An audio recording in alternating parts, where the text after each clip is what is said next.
up? What's happening on Monday? It's the Hoffman Show on the Team 980, always live as well on the free Odyssey app, streaming on YouTube with sound and everything. YouTube.com/at the Team 980. Super producer Anthony Haney with us as well today. Crew's all here, gang's all here on a Monday, and eyes are on Las Vegas still. Wizards off today, but back at it tomorrow. They will not, I repeat, they will not see Victor Wembanyama tomorrow, which is what I told everyone would happen. Call it educated based off past precedent in terms of a guess. No way that a guy that good, Victor Wembanyama, was going to go through and do the entirety of Summer League. And sure enough, he had one game Friday that was not great, showed flashes, and then he was incredible in game two.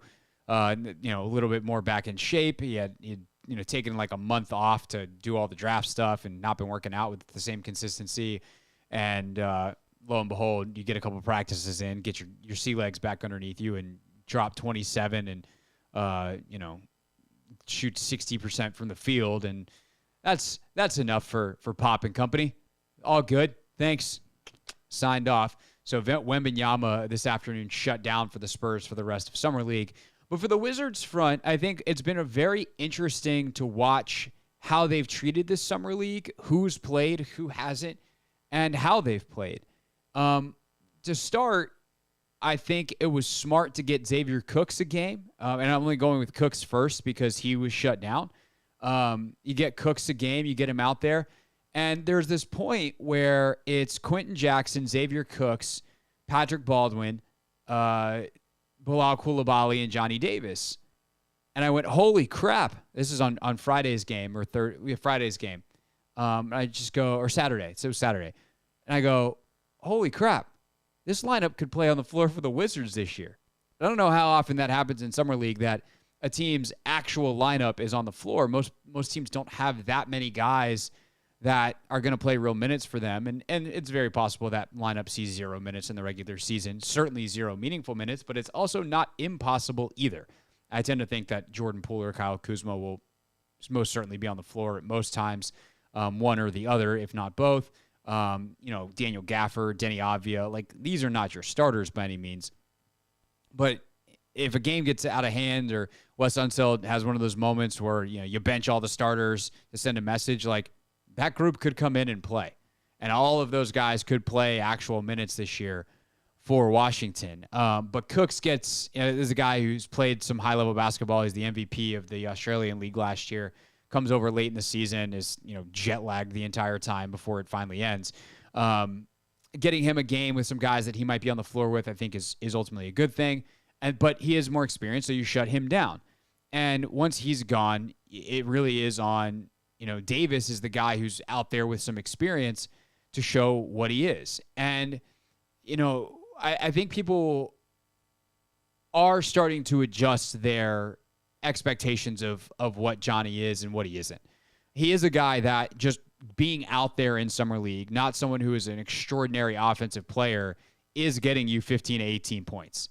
And that's not nothing for a guy who's going to get his points in many of the same ways. Limited pick and roll actions, being smart as a cutter and as a slasher. He obviously has been running more isolation and more pick and rolls than he will when Poole and Kuzma are out there. But he looks comfortable in those situations. He looks smart. And I think the biggest thing that's different than last year is his comfort and his confidence. I mean, he's been great defensively, and that's kind of what you expected. But he just, looks big. And that's something about Summer League that I think is always somewhere between interesting and hilarious, is you all of a sudden see who's an adult and who's not, who's been in an NBA weight room for a year and who is coming out of college. And, college weight situations are much better than they used to be. But there's only so much you can do during a year with a basketball player who doesn't do anything but play for most of the year, and ultimately is out of your control by the time that March ends. If you're a strength coach in college, it's different than the football guys who live in the weight room all the time. But you see Davis and how much bigger he is than he was last year. The scrawniness is gone. He's got some muscle to him, and he looks like he's got an NBA body.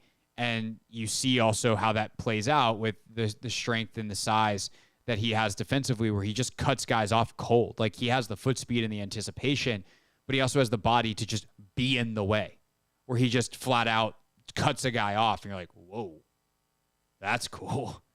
I'm excited for that. When was the last time they had a guy who could do that here?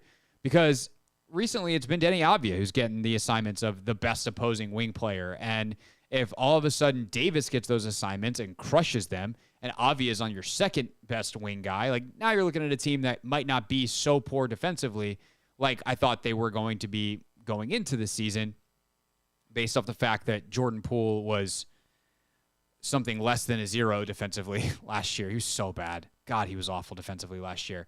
And Kuzma's fine. Like, he's big and he rebounds, and he tries, but he's not an exceptional individual defender. And Gafford can block shots because he's long, he's tall, he's athletic, and he likes to live around the rim, but he's not exactly like a super switchable or excellent shot blocker. He's just kind of like good at both, while also making some assignment level mistakes that certainly prevent him from being an elite rim protector.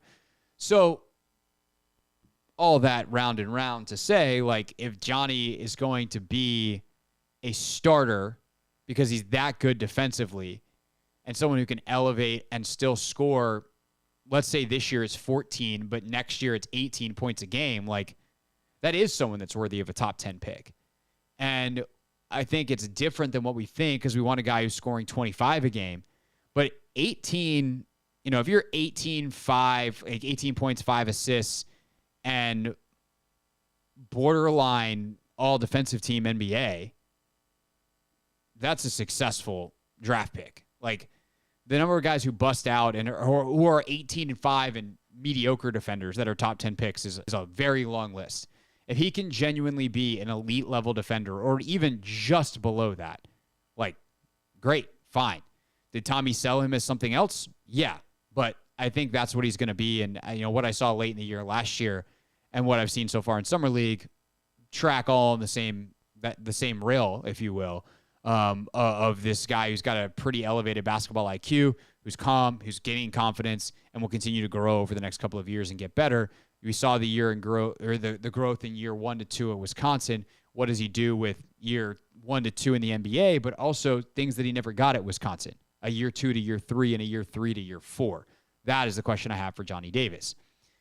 And then there's Bilal Coulibaly. Whoa. That kid, athletically, when someone stands out on an NBA Summer League court, I was talking about this with my wife when we were watching some Summer League stuff over the weekend. I always love watching Summer League because it's just athletes everywhere. There is some of the bounciest guys who won't make the league, but are even sniffing it because of their athleticism. They're so raw that as basketball players that they're not going to make the NBA, maybe ever, but certainly not this year. They're G League guys or they're European guys that, maybe they eventually make a roster, but probably are more destined for a career in Europe or the G League than they are in the NBA. But athletically, they're elite. And so you have these guys that are just super bouncy all over the court. And amongst those guys and the super elite guys who are going to be in the NBA, there is Bilal Coulibaly in the top 1% of all of them. The shot block he had on Saturday at the top of the square for a guy who's 6'8" is nuts.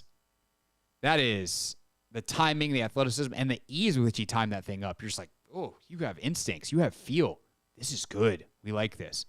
Offensively, he's got a long way to go. The good news is he's not going to be asked to do a lot offensively this year.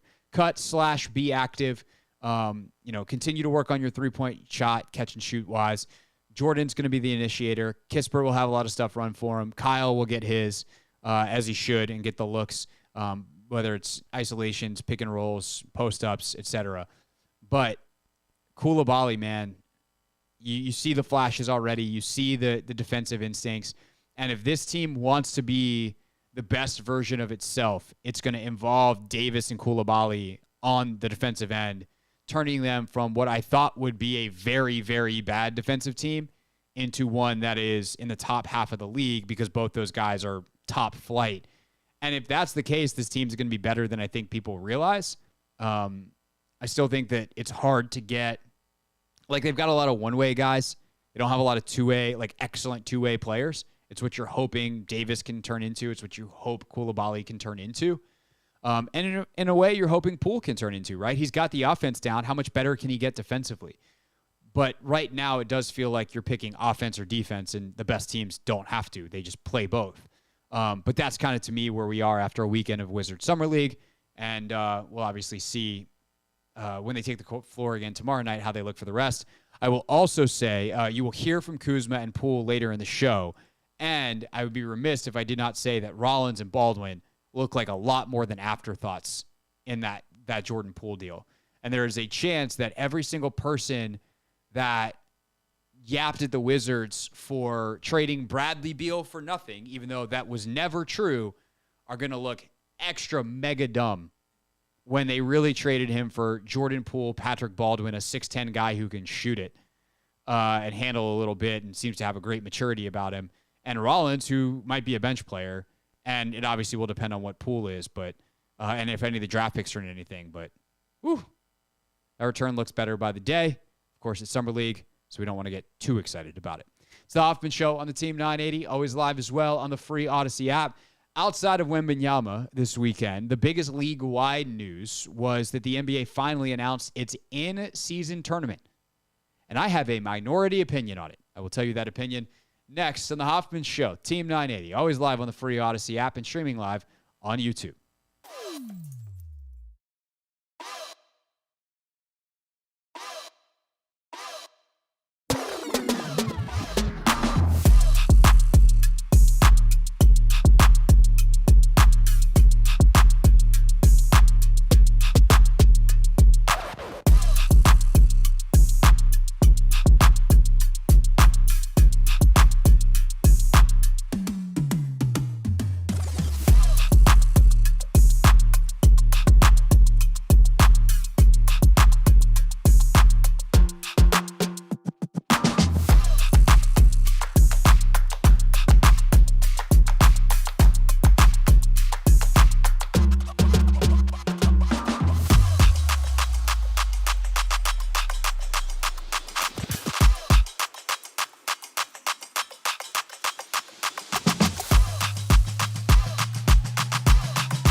the Hoffman Show on the Team 980, always live as well on the free Odyssey app on this Monday.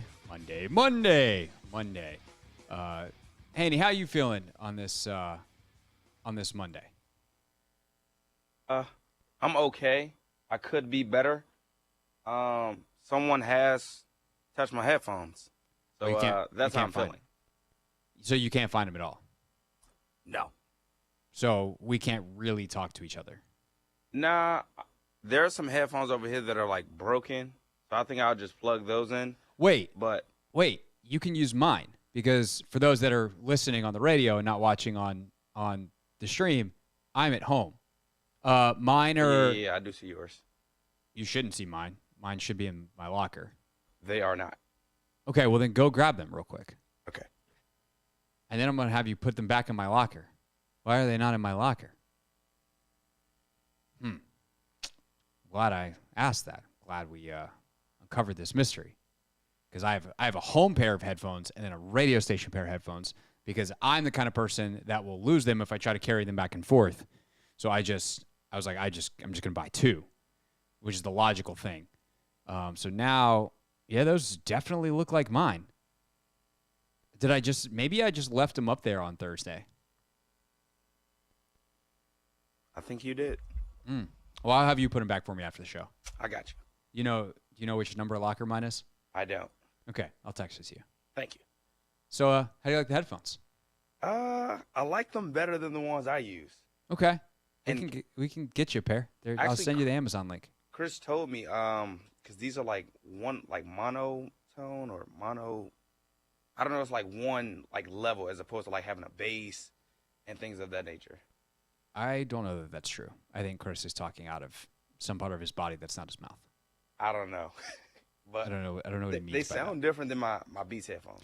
I don't know. They probably don't have as much bass, because these are engineered, I think, to do like radio talking as opposed to music listening. Yeah, that's probably what it is. So I don't know that it's, maybe he means they have a flat EQ. Yeah, probably. Okay. Maybe that's what he meant. No, you want to know who cares about this? Nobody. Absolutely nobody. We're so sorry. So sorry. Okay, so you like the headphones. Do you like the NBA in-season tournament? I just don't get the point of it. So, Anthony, I'm in the minority. I love it. You love it? I love it. What is the point of it, though, Craig? It's something else to compete for. Look, the NFL... It's a regular game. Here's the point. The NFL dominates until it's over. And then the NBA is like, hey, we're here. We've been playing for 4 months. Here's the standings. All-Star game. Like, they just kind of show up.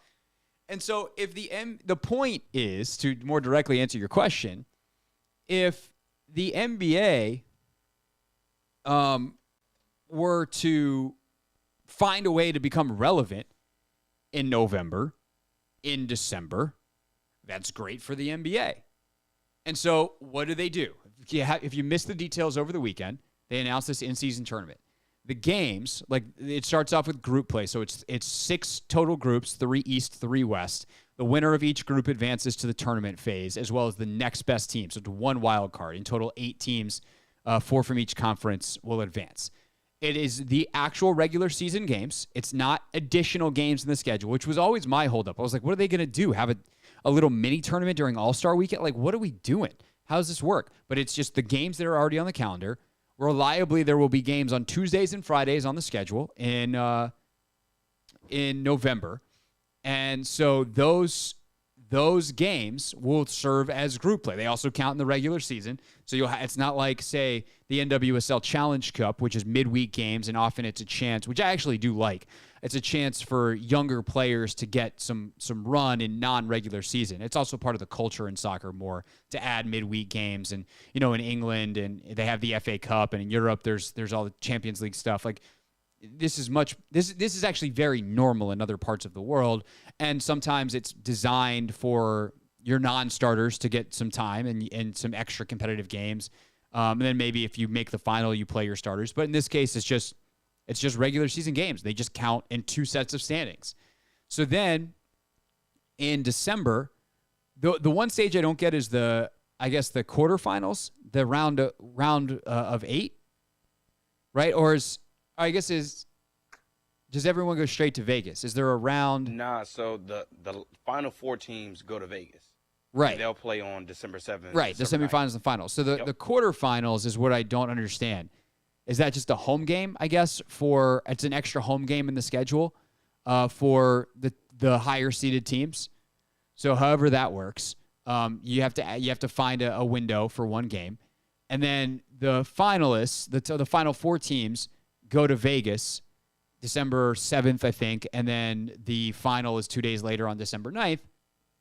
It'll be big national TV. It'll be super fun. There'll be a lot of money on the line. It'll feel like a big deal.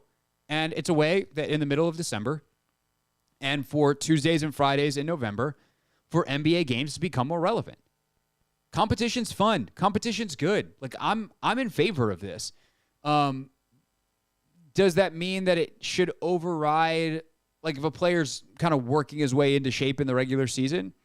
Okay, that's still going to happen. The ultimate goal is still to survive the long season and survive, into June. And I think that there is a little bit of conflict. Like I'm conflicted there. It is complicated in that I could also see me saying, this is stupid. You have one goal. The goal is to be healthy. You're trying to win as many games as possible. Now you're putting this other incentive. But at the end of the day, like this is, from a business standpoint, it makes a lot of sense. How do we become more relevant for a larger part of the calendar? This is how. And I think that there is enough time between December, when the finals are, and June or April, when the playoffs start, that if you want to ramp guys up and have them ready and compete and go hard, play 40 minutes in December, fine.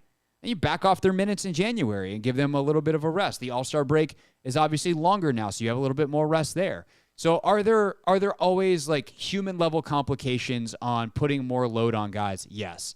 But at the end of the day, it's 3 more games, minimal extra travel, because even the semifinals and the finals are in the same spot, and that's 4 teams in the entire league, and 2 of them might be West Coast teams, or at least 2 of them might be West Coast teams anyway, that are, if it's the Clippers and the Lakers, it's a 30-minute flight to Vegas, whatever that is. So, like, I think it's smart. I think it is very on par with what happens in the rest of the world. And the last thing I'll say is this, Anthony, it will grow on people. While I already saw, like, our guy Sean Marash from WFAN in New York, like, if the Knicks hang a banner for the NBA Cup, like, I'll riot. It's so stupid. And when they first started the FA Cup in Europe or in England, I mean, it was a different time and a different place. It was 100 years ago.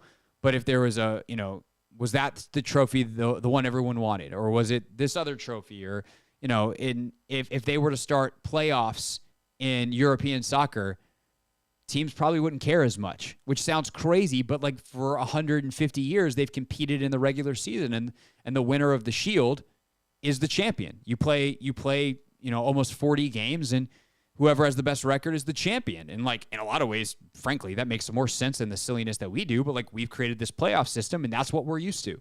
And so over time, the more normalized it becomes, there will eventually be generations of NBA fans who will be like, what do you mean? You saw the first one? We didn't used to have the NBA Cup? And it will grow in prestige that way. It'll take the players taking it seriously, but I think that'll happen because they're competitive. And, ultimately, outside of the knockout phase, the games count too. So it means something. Yeah, I agree that it's definitely going to bring some notoriety to the NBA. Yes, they do have the Christmas games that sort of compete with the NFL's games around that time, but you do need more. So I think this is a good idea, but I think it's just going to boil down to like whether or not the NBA players care. And I think like during the regular season, we see oftentimes players like I think they're like going through the motions sometimes during the regular season because it is a long season, 82 games. It is. But also some of the load management, and look, I say this as a health and fitness professional. Yeah. Some of the load management stuff is absurd. Like the NBA has a problem when it comes to load management, and the game is harder and more intense than it ever has been. in terms of the demands. And I know people are like, oh, in the 80s, they used to beat each other up. Go watch an 80s game. Go on YouTube and watch the basketball in the 1980s and tell me that it was more physically demanding outside of when Kurt Rambis wanted to take someone's head off than the constant motion and movement, the cutting, the way defenses played, the complexity. Guys used to run up and down the court and then stand there while they tossed it down to someone in the post.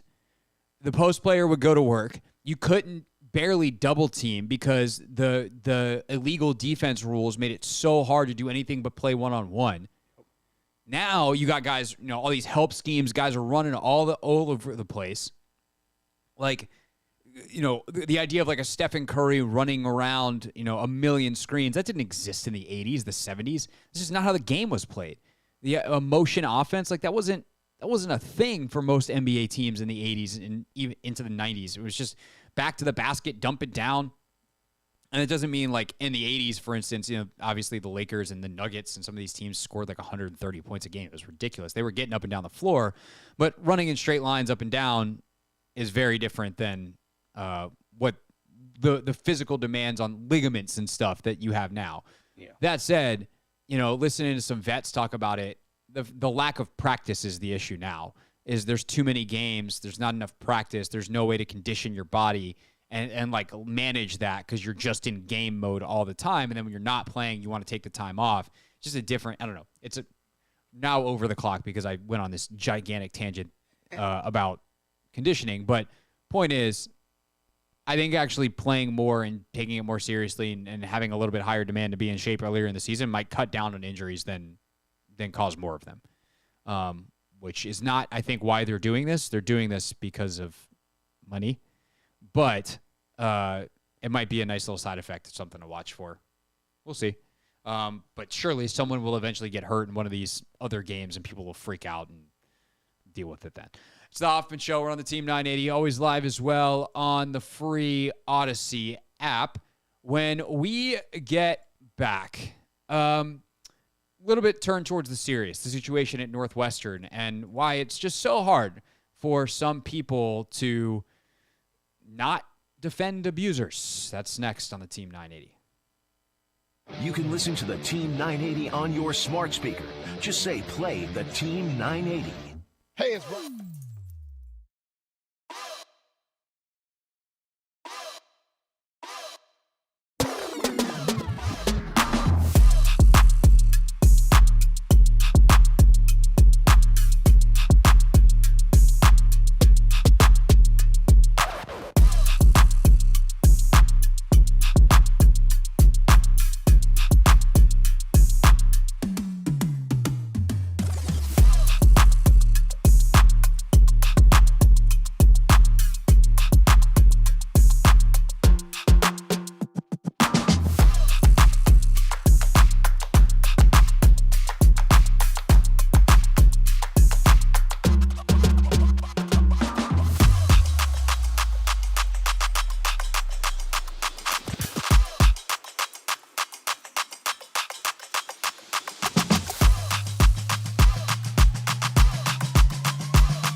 It's the Hoffman Show on the Team 980, always live as well on the free Odyssey app. Coming up at the top of the hour, Keith Law will join us, the Athletics writer on all things Major League Baseball prospects. Obviously, the draft, huge day yesterday for the Nationals, drafting Dylan Cruz. We'll talk about it with Keith coming up at the top of the hour. Plus, how long will it take for Cruz to be in the majors and him to be contributing to a winning Nationals team? That is ultimately the rabbit hole we'll go down with Keith Law.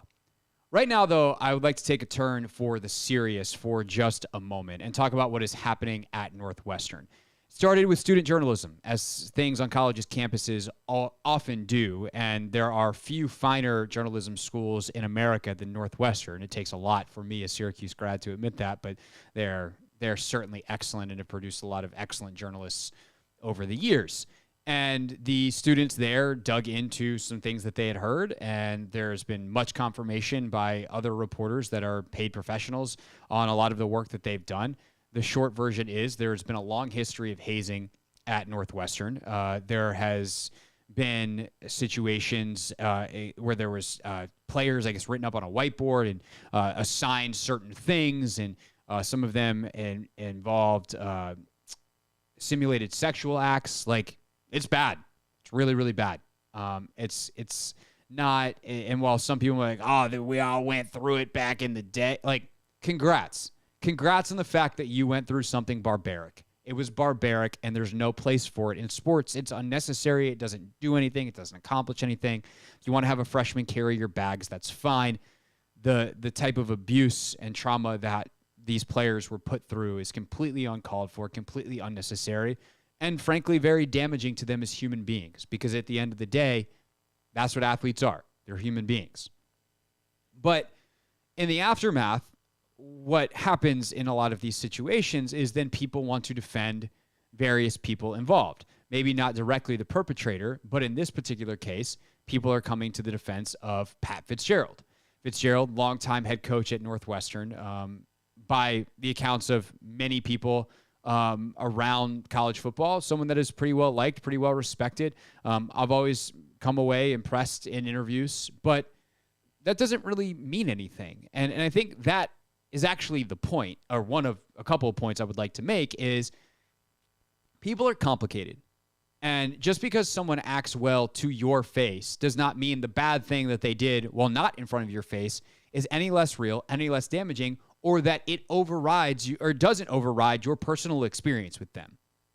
And that is where people struggle. And I have caught a lot of flack on this show for going after certain people who people are like, oh, well, you seemed chummy with them in an interview, or you used to work with them, or you whatever versions of that, or they were nice to me. And I'm like, congratulations. If someone does something terrible that doesn't, one, I'm not looking to quote unquote cancel them, a term that I will address in a moment, but it does mean that, like, that thing's pretty significant. How high up is it in the biography? Depending on the heinousness of what we're talking about, pretty high. And, you know, the Penn State situation was certainly one of the most notable ever, where people were defending Joe Paterno and he, you know, did all these great things. It's like, yeah, but the first thing in his biography now is that he employed a serial sexual abuser of children for decades on end, and then perhaps enabled him by ignoring him getting reported and protecting him. That is more important than anything else that he did. And sometimes, like, sorry, that's the way it is. Here's the one that's going to make, I would say, most people uncomfortable. Kobe Bryant. Like, Kobe Bryant did a lot of things for a lot of people and helped, grow women's basketball in this country, for instance, in a way that is hard to measure, and it is good. But he also not only allegedly raped a woman in Colorado, but his lawyers kind of set the playbook for how victim blaming works, specifically in cases of rape and sexual assault, that have harmed an innumerable number of people, mainly women, in the 20-plus years since. Like, that's higher in there, is right there in the bio. Kobe Bryant is a legendary basketball player who also is alleged to have raped a woman in Colorado, the trial of which set a new standard of heinousness for how rape victims would be treated moving forward. Something that still is affecting people every single day. So we have to be able to acknowledge all of these things at once and be complicated, and acknowledge that people are complicated, acknowledge that people that can do good things can also do bad things, and ultimately think of how our support or lack thereof, our willingness to speak the truth, even when it's ugly or not, affects the people that are hurt in these situations. Which brings me to Darren Rovell, longtime journalist, worked at CNBC, ESPN. It is now, I believe, with the Action Network. Yes, sports business reporter for the Action Network. Northwestern alumnus. Says, I realize you all want to cancel Pat Fitzgerald and want me to cancel him too immediately. Unfortunately, when you have a 27-year relationship with a person, you can't read one story or an account attributed to one or two people and cancel a man who you know to be one of the most upstanding people you know, at least in front of your own two eyes. I look forward to hearing and understanding everything associated with the allegations and trust the right decision will be made by those in charge. Or here's what you could do, Darren Rovell. You could just shut up. Not everything requires a comment, and certainly not everything requires a comment immediately. And for Rovell, a journalist, to come out in support of someone who is a friend of his, I think is particularly unbecoming. One of the things that you learn in journalism school, one of the ways they teach you about the seriousness of taking your objectivity and your investigative work seriously, is a phrase that goes, if your mom says she loves you, you better check. And if that's the standard, if my mom says she loves me, I'm going to double check.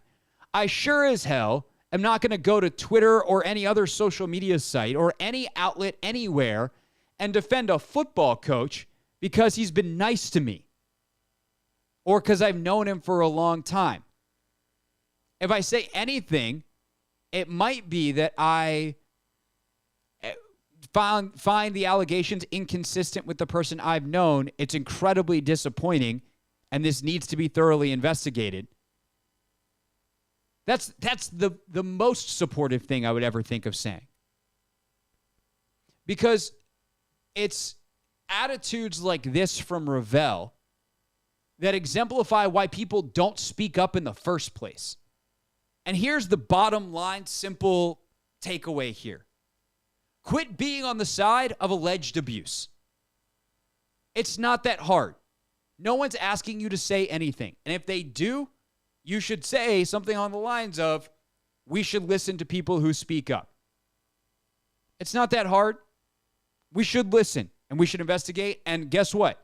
If Fitzgerald either knew or didn't know, it's not good because he's been the head coach there for a long, long time. And he should have known if he didn't.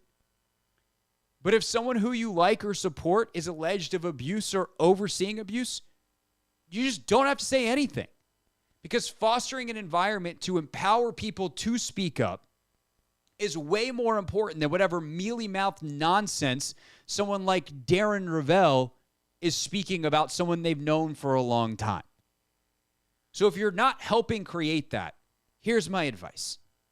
Just stop talking. It's better for everyone. You accomplish nothing. You do hurt a lot of people, which is the opposite of accomplishing something. So why? Why speak at all? That's my rant. That's my serious topic for the day. When we get back, we will look at our weekend, or what else happened this weekend. Lots of varying things across the wide world of sports. And then Keith Law will join us at 5 o'clock.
Keith Law coming up at the top of the hour. The Athletics MLB Insider talking Major League Baseball draft that took place on Sunday. Nationals taking Dylan Cruz, the number 2 overall pick from LSU, following his teammate Paul Skeens, who went number 1 overall. So what else happened this weekend? We try to do this 4:45 each and every Monday. And it was a doozy of a weekend. There's a whole bunch of stuff that went down over the weekend. Let's start with some soccer, shall we? Because there was lots of it, including the first time the men's and women's national teams of the United States of America played on the same day since the World Cup final in 2019. This was the Gold Cup final for the Gold Cup semifinal for the American men against Canada. And then the U.S. women's national team had their send-off game against Wales before getting on a plane and heading off to New Zealand. I will say it was kind of funny because we watched both those games, and I had this thought because the women's game ended, it's a 4 o'clock game, so it ended probably about 6:30. My guess is they probably got on the plane at like 8 o'clock last night, Eastern time. And I went to bed, 10:30-ish. And by the time I woke up in the morning, they were still flying. That's such an obscenely long flight. That is crazy, man. That is why we're not going. Initially we were going to go, but we decided we couldn't with that flight. That's ridiculous. What were you going to say? I was about to ask if they have to transfer. No, because they were in San Jose, so they left from San Francisco area flying. They were also I think flying private. Yeah. That is, I think, in the most recent contract. Okay, so just making sure. Yeah, they flew private from, I don't know whether it's from San Jose or San Francisco or wherever, but the PJ straight to New Zealand. That's a beast of a flight. Yeah. What's the longest flight you've ever been on? I've been on a flight to Ghana. Oh, that's 14 hours. 14? 14. That's long. Yeah, that's almost New Zealand. Yeah, but we left at 9 p.m., so probably watched a movie and then I fell asleep. I feel like that's the play. Like you want a buffer on both ends, with a nap in the middle. That way it almost feels like you got. And when I say a nap, I mean a full night's sleep. Yeah. That way it kind of feels like you're in the you almost have 2-3 hour flights, which is still long, but not terrible. Yeah, very much doable. Yeah. So they did that. I guess we'll talk about that game first because chronologically and / we're already kind of talking about it. So U.S. decides to start Alyssa Thompson on the wing instead of Trinity Rodman. And she's okay in the game. Definitely, I would say, an immature game. She's 18 years old, for those that don't know. Thompson, number 1 overall pick in the last year's draft. She's graduated high school within the last couple of months.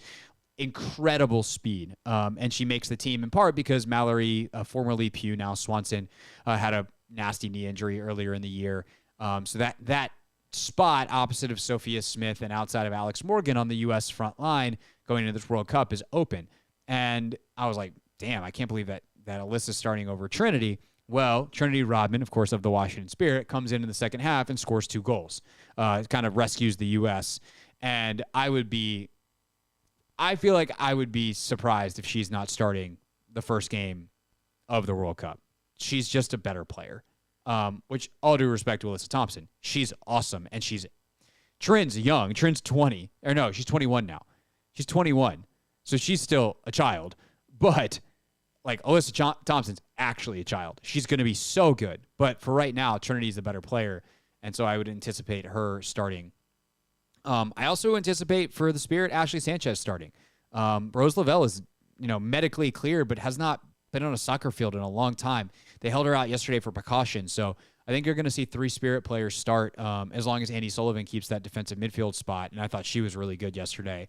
Julie Ertz, they held out because she had some muscle soreness, but she's the other person that would come in there. But I tend to think that you're going to see 3 Spirit players starting game 1 of the World Cup, which is pretty awesome. Coming up in Australia, or New Zealand. I can't remember. I think their first game's in Auckland, so I think their first game's in New Zealand. But that's 10 days from now, I believe, is when that all goes down. So that was that. Definitely harder But also the rest of the world is better. Like you can't just go out and win 8-0 anymore. Even when the opponent is Wales, and they were missing a couple of their top players. Men, what a bananas game this was. So this is kind of the B team for the U.S. This is not a tournament where they pull their top guys, many of whom are signing in major clubs in Europe. You know, what else happened this weekend? Christian Pulisic, and the deal is getting finalized for him to go to AC Milan. So that's pretty cool. You got guys, Brendan Aronson just signed with the club in Berlin. So there's all kinds of transfer news that's happening. It's kind of silly season of professional soccer. But this squad has performed well so far in this tournament. They're also playing with let's call it a backup coach, if you will, like the guy who was the interim while they were going through the hiring process. So even though Greg Berhalter's been hired, he's not coaching this particular team. They're letting BJ Callahan finish it out. And the U.S. goes up 1-0, gives up the equalizer not very long later, goes to extra time. In the second period of extra time, they give up a goal. You're going, oh, well, that was fun while it lasted. Canada's going to go make the final. I'm not going to lie, Anthony, I turned it off. I went to bed. I was tired. My eyes were already closed. Like I was watching it in bed. My eyes were already like fading on me. I was like, whatever. That was a mistake. U.S. comes back, gets pressure on. Ultimately, it was ruled an own goal as they bat the ball around in the box, and it finds the back of the net. Goes to penalty kicks. Both teams miss their first, make the next three.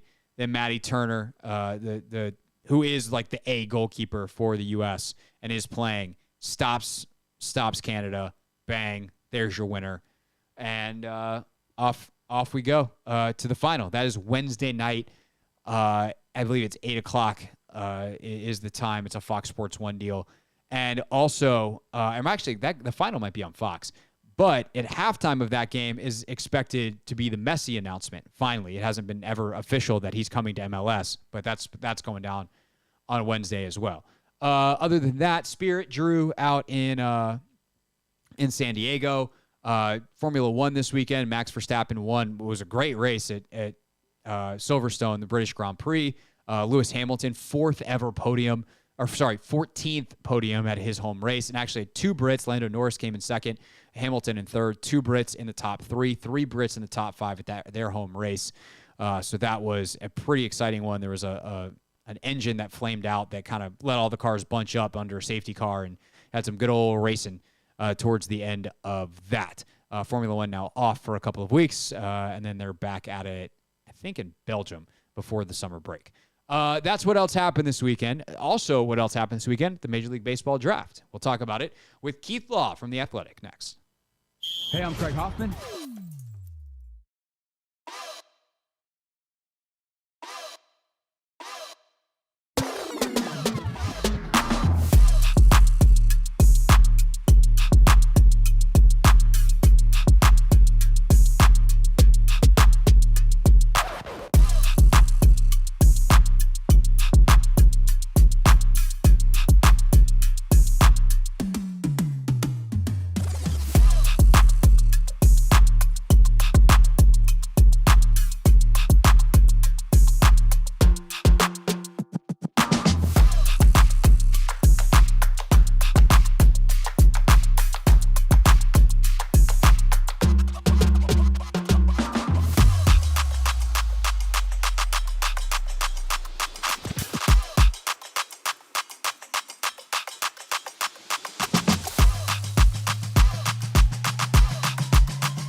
Hour 2 on a Monday. It's the Hoffman Show. We're on the Team 980, always live as well on the free Odyssey app. Hour 2, 5 o'clock means we look at the top story of the day. We call it Not My Beat.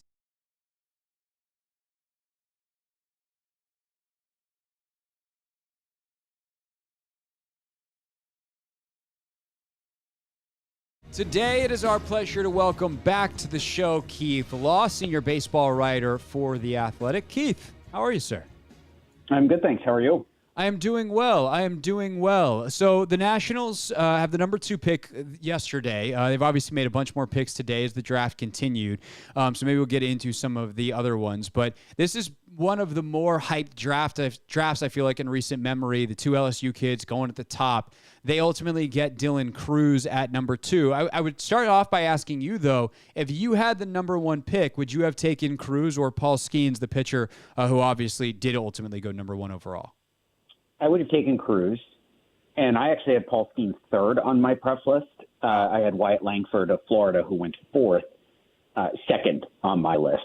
And that is primarily, that's 2 college position players over a college pitcher, and that's mostly because pitchers have risk, right? They miss time, they get hurt, even guys with great deliveries, no track record of injury. They still miss time with significant injuries more often than hitters do. And Cruz is pretty exceptional. I would have found it very hard to pass on him. I understand he's probably going to cost more in dollars, but we can talk about this. The Nationals still managed to land some pretty high ceiling guys with later picks, even though they're probably going to give full slot to Dylan Cruz. So let's dive into those mechanics real quick, because I feel like, and to be honest, Keith, like I'm not fully versed in this by any stretch. Sure. I'm aware enough that there is different financial restrictions in baseball's draft versus the sports that most of us are more familiar with on the draft front, which is the NFL and the NBA. So how does the money work, and how does that affect who the teams actually take, as opposed to just, hey, we took the best player on the board, which is always the talk, especially around the NFL draft? Sure. So there's 2 big points. One is that every pick for the first 10 rounds in the baseball draft is a dollar figure assigned to it. It's called the slot value. That is not mandatory. You do not, if you're picked at that spot, you don't get that dollar figure. That is, on one level, just a starting point for negotiations. And the second thing is, every team has a bonus pool where you add up the slot values for all their picks, rounds 1 through 10. And what they spend for those, however many picks they have there, cannot exceed that total by more than 5%, or they'll lose a pick in next year's draft. And so far under this system, no team has ever done that. Teams go 5% over, and then they stop. And they might, they pay a tax, basically. And so what often happens with high picks, and what I believe is going to happen with Paul Skeens will sign for somewhat less than the slot value for the first overall pick. So the Pirates can take that savings and apply it to players they took later. They will go over slot with some guys later on because they had such a large bonus pool and they had an extra pick later. So they want to walk out with multiple first-round talents. They did this 2 years ago when they picked first overall. They got Henry Davis, who's in the big leagues now, 2 high school pitchers who are doing well in their system and still very high-ceiling guys, both of whom would have been first-round talents. They were just picked later for financial reasons. Keith Law, senior baseball writer of The Athletic with us, used to work in the Blue Jays front office. Great guy that I've been listening to and reading for years when it comes to anything baseball prospect related. So that brings us to Cruz. So he's number 1 on your board. For those that didn't watch him in the College World Series, don't follow college baseball, what did the Nationals get in the guy that they hope can be the centerpiece of their future winning teams when that time comes? The biggest thing with Cruz is he has a very long track record of hitting. Going back to his junior year of high school, when he was already on our radar, I actually saw him that year. I don't usually see underclassmen, but he was facing a high school senior who was going to go high in that year's draft. So we were already aware of who he was, and he was a high school senior in the COVID year. His high school season was cut short. He actually chose to take his name out of the draft to go to LSU. He goes to Baton Rouge, and all the guy does is hit extremely well for 3 years in the best conference in college baseball. It's a good swing. He's got great strike zone recognition. He's got above average power, and he really improved his defense in center. That's probably the thing that's impressed me the most about him since he became a Tiger was even in high school, it's like, this guy's going to play a corner outfield spot. He's not that fast. He's a good athlete, but he's not an elite runner like you typically think of in center field. But he worked at it, and he got better on reads. He got better on routes. He's actually a little bit faster than I thought he was going to be at this age. He's probably going to stay in center, maybe not forever, but for a while. And if he has to move to a corner, he'll be really good there. So I see an above-average regular with a decent chance to be a star because I believe so much in the bat. So the thing that I thought was interesting in kind of the 24 hours, or not even, maybe it's at this point it's been 24 hours since the draft. What is time? A flat circle? Yes. Since, quotes have come out, Rizzo's talked, people that cover this have put out their pieces. There seems to be a thought that he could be in the big leagues pretty quickly. What kind of track are we looking at for Cruz over, let's say, the next 18 months or so, and maybe even less than that until he's actually in a Nationals uniform? I will be very surprised if you and I have a conversation 18 months from now. I'll put it on my calendar if you'd Excellent. like. And we are not talking about Dylan Cruz as a big leaguer. Look, I believe that the combination of who he is as a player, what he's already done, again, in the best conference in college baseball, the pitching in the SEC is just better. And who drafted him? Mike Rizzo moves players quickly. James Wood was I live in Wilmington. James Wood was in Wilmington for a hot minute. I blinked, he was gone. Remember when he drafted Strasburg, he was in the majors in less than a year. He drafted Bryce Harper as a 17-year-old. He was in the majors in less than 2 years. My guess is Cruz might end up in Wilmington at some point later this summer, which would be fantastic for me personally, so that he can – it's all about me, just remember. Of course. It's really all about what suits my needs. Of course. And that would put him on track to start next year in Harrisburg, Double-A, so that he could be in the big leagues by the All-Star break. The only thing that stops him is if at some point he doesn't hit. And I really don't believe that's going to happen. Dylan Cruz will have adjustments to make as a hitter. They all do. And there are little things we could pick apart about his approach. He's so good, though. I would be really surprised if he has trouble before getting to the big leagues. He'll get to the majors where you've got better pitchers and you've also got better data and better scouting reports. That's where we'll start to see Cruz maybe not struggle, but just have to make some adjustments. He's going to just rake his way through A-ball and through Double-A, and the Nationals are going to want him to get him to the big leagues because they're going to decide that's the best thing for his development, too.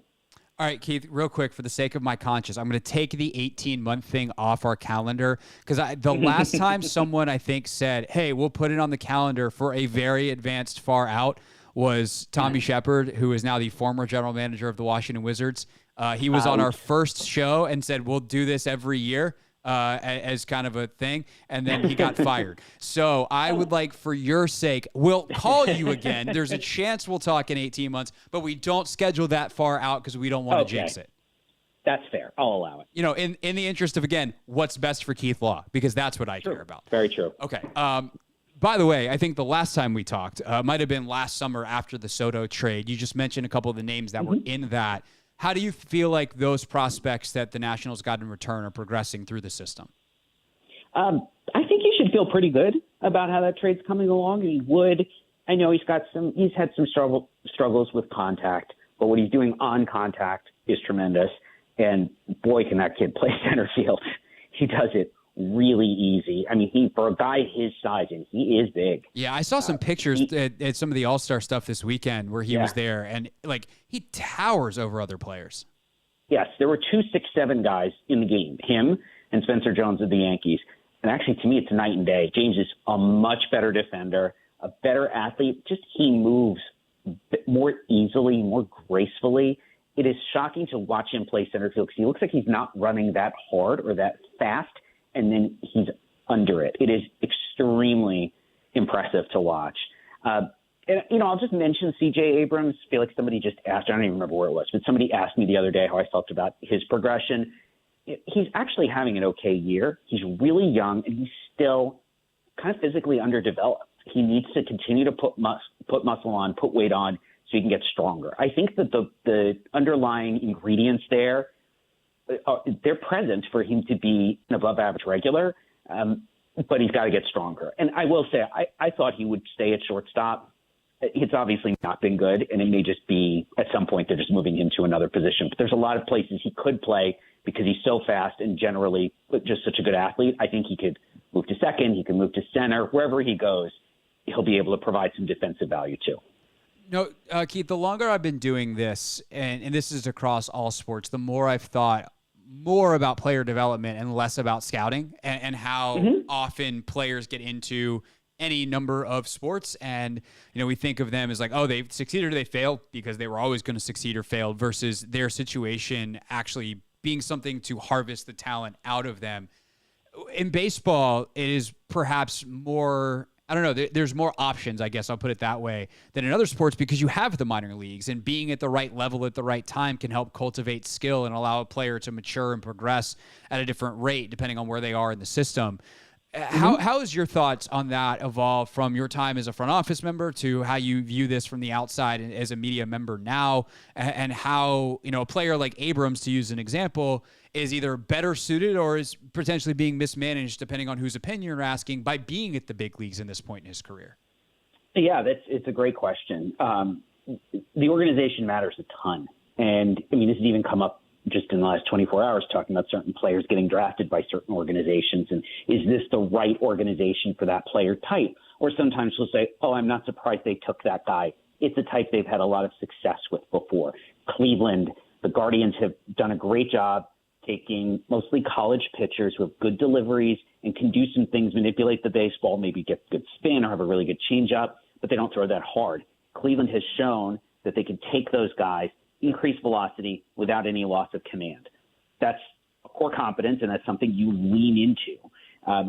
They've, at the same time, Cleveland, really not good at developing hitters, especially power. Guys even seem to go backwards in the power department, often when going into that system, which is also kind of disappointing. At some point, you just say, maybe you should change it. Whatever it is you're doing, it's not working, so let's try something else. Right. But think about if you're a projectable high school position player where there's a thought you're going to come into power at some point, Cleveland takes you. You might even think twice about signing. You might say, I'm going to go to college instead because this organization doesn't have a good track record with developing players like me. And when guys like that get into the Cleveland system and they don't pan out, I always try to keep in the back of my mind the two things. One, what you said, maybe his career arc is different if he's somewhere else. But two, maybe he goes somewhere else and he's 22, 23, he's traded or lost in the Rule 5. Some other organization looks and says, we liked this guy in the draft. We think we can do some things where that organization failed. And that is one of the reasons I always favor anything that allows more player movement in the minors. If your current org isn't serving you well, you deserve the chance to go somewhere else before you're too old for it to matter. Well put, well put. Last thing on the way out, anybody else that the Nationals have taken after Dylan Cruz that you particularly like or dislike? Yeah, so their draft, I won't go through everybody, but it's really the first 5 guys. And then after that, they're just taking seniors, even some fifth-year seniors, just to save money. But the one I want to highlight, the third round or the first pick today, Travis Sikora from just outside of Austin. I know people who thought it was the best high school pitcher in the whole draft class. He's already 6'6" and listed at 230, which Mike Rizzo likes his big guys. And he throws very hard. He's got a full complement of pitches. There are things to work on, like there are with all high school pitchers, but this is a classic Mike Rizzo pitching selection to it. I wonder if they take Skeens, do they not try to work something out with Sikora? Or if this is a reaction, well, we wanted Skeens, we didn't get him. We want to get one power arm long-term starter out of this group. And Sikora, to me, was a borderline first-round talent, very close to it, at least.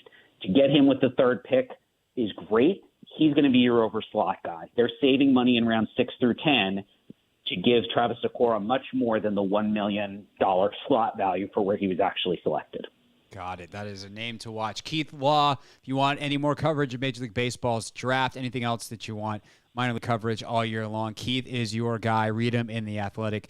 Keith, always appreciate the time. We'll talk to you again. We just won't schedule it too far ahead of time. My pleasure. All right, Keith Law, everybody, with us here on The Hoffman Show. When we get back, there's this ongoing discussion around Damian Lillard forcing his way out that has now been elevated this weekend with his agent admitting he's telling other teams, don't trade for my guy. He doesn't want to be there.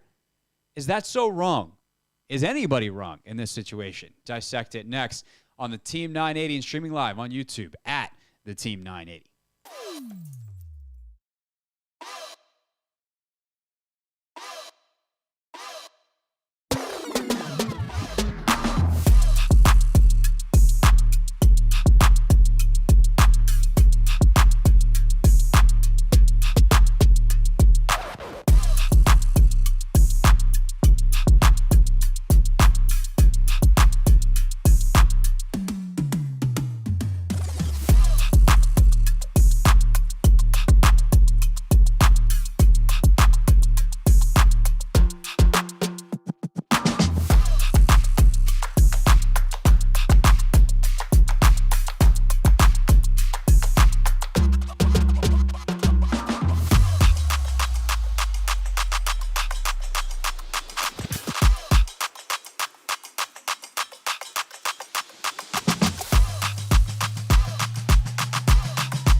It's the Hoffman Show on the Team 980, always live as well on the free Odyssey app.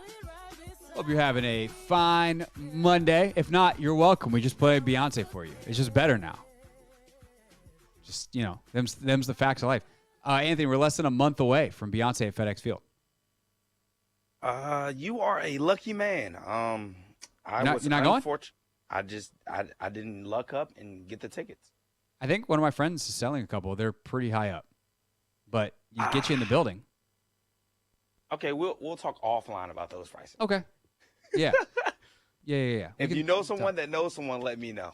I don't know. I think I got that. I just got like a friend who bought a couple of tickets and then is not going to use them. And so, like, if you want her tickets, I could connect you and you could pay her what she paid for them. Mm-hmm. Which, like, getting tickets at market value after the initial sale. Like, that's kind of like having somebody who knows somebody kind of deal. Yep. Yeah. I like it. Yeah. Mm-hmm. And what is the date again? There's one on August 5th, one on August 6th. Okay. We're going to the show on the 5th. That's Friday. I think. Yes. It's my dad's birthday. I should know. I think it's a Friday. Happy birthday, Dad. We're going to see Beyonce. Yes. Oh, your dad's going too. No, he's not. He's not. Oh, he doesn't live actually here. a Saturday. Yeah, that's what I thought. 5th is Saturday, the 6th is Sunday. We're going to the Saturday show on the 5th. Anyway, apropos of none of that, it's the Hoffman Show. We're on the Team 980. We're always live as well on the free Odyssey app. We do stream live daily on YouTube at youtube.com/@theteam980. And I want to talk about a conversation that I heard on Zach Lowe's pod, something I feel like I'm saying even more and more these days. I just listened to it a lot more during the summer. All this off-season stuff helps me, one of the guys who I respect a lot in this business, kind of want to know what he thinks about it. But he had Tim Bontemps on, former Washington Post, now his colleague at ESPN. And they were talking about the story that emerged over the weekend that Damian Lillard doesn't want to play anywhere but Miami. That's his preferred destination. And his agent has apparently gone so far as to tell other teams, like, hey, he doesn't want to play there, so don't trade for him. And that rubs some people, and like came out on the record. Like Woj reported it, and then he came out and was like, yeah, no, that's true. I have done that. I'm just doing my job. And Zach kind of said, I don't think anybody's wrong here. I think that Dame has a right to know where, or a right to work where he wants to work, live where he wants to live, compete where he wants to compete. The Blazers have the right to pursue the best deal. And his agent, his job is to do what's best for his player. And I think where I land on this is a little complicated and a little convoluted. I'm hoping in talking it out, I can come to some clarity. So, Ant, hopefully you can help me sort my thoughts here. On one hand, I wholeheartedly, spiritually, I agree with that, right? Dame, the way the NBA landscape works is that, yes, you sign contracts, but we all know players can ask for things and force their way here. And, if team can trade you, you have a right to ask for a trade as well. I think on as equal as the power could be, because I'm generally speaking pro player, then that's fine. I also think teams should, we all are grown-ups here. We understand it's a business, and teams are going to do what's best for them, and they shouldn't just especially if they make the kind of investment that a team has made in Dame, in terms of, hey, well, if you just stay here, we're going to pay you $60 million in one of these 3 remaining seasons and high 50s in the others. I think that they also have rights, if you will, here as well. The one that I really struggle with is the agent. Because on one hand, spiritually speaking, yes, I would want it. If I'm Damian Lillard, I want this guy as my agent because he's doing the thing that is supposedly best for me. But I did sign the contract. And if I were to go speaking to other teams, that is tampering. So I don't really understand why this agent is allowed, unless he has permission from the Blazers to seek a trade, in which case is the Blazers, you've then given up your protection, if you will. But I don't think that's happened. And in fact, Joe Cronin, the Blazers GM, said today at a media availability in Las Vegas that if this thing takes months, it takes months. So buckle up. We're going to be on Dame watch for a while. But why can Dame's representation go talk to other teams on his behalf? I understand some of this stuff happens behind the scenes anyway, and maybe I'm just, for the sake of a point, being naive, and I'm like convincing myself that I'm not being naive. But realistically, why can his representation talk to other teams on his behalf? That's stupid. That's tampering. If I was the Blazers, I'd be pretty ticked about that. Not just because it ruins my leverage, because at the end of the day, the Blazers can still do what they want. And guess what? If Dame gets traded to Philly, he's going to show up. He's not going to not show up for work. One, he's too professional. Two, he wants to win. And if he can go to a place like Philly and win, like if he gets traded to Utah, okay, that's maybe a different discussion. But like, why would the Jazz trade for him? And also, you're not forfeiting $50 to $60 million by not showing up because you didn't get to go to Miami. Like, what are we talking about here? So, again, spiritually, I feel like I'm okay with everything, but there is like a professionalism line that I feel like might have been crossed here by the agent. It's one thing to say like, hey, his preferred destination is Miami. It's another to say, don't trade for him. He wants to go to Miami. That to me is a step too far. Yeah, and I think that's what a fan asked Kevin Durant about last week. Right. These NBA players essentially, opting into a contract and then trying to like force their way out. And Portland has agreed to, work with Dame. He's given them 11 solid years. He's done everything in his power to, bring prominence to that city again. And they're going in a different direction. So I understand Dame wanted to be out, but you gotta just chill. You gotta take a step back and allow the powers that be to like work their magic. And the agent stepping in, I think he just stepped a little too far. He shouldn't have, Just don't admit the quiet part out loud, man. Exactly. Now you're the whistleblower. Yeah. Essentially. The thing is, too, like, I feel like players want to have their cake and eat it, too. If you want to have leverage over your team, don't sign the extension. Yeah. Right? If there's the threat that you could leave and you're like, hey, you better prove to me that you want me to stay, then force their hand that way. On the other hand, we all know this is going to get resolved anyway. It's not like they're not going to trade him. No team holds a player captive, really. The closest that we saw was like Durant last year with Phoenix or with the Nets. And part of the reason the Nets did that, by the way, is because they're like, nah, man, you just signed a 4-year extension.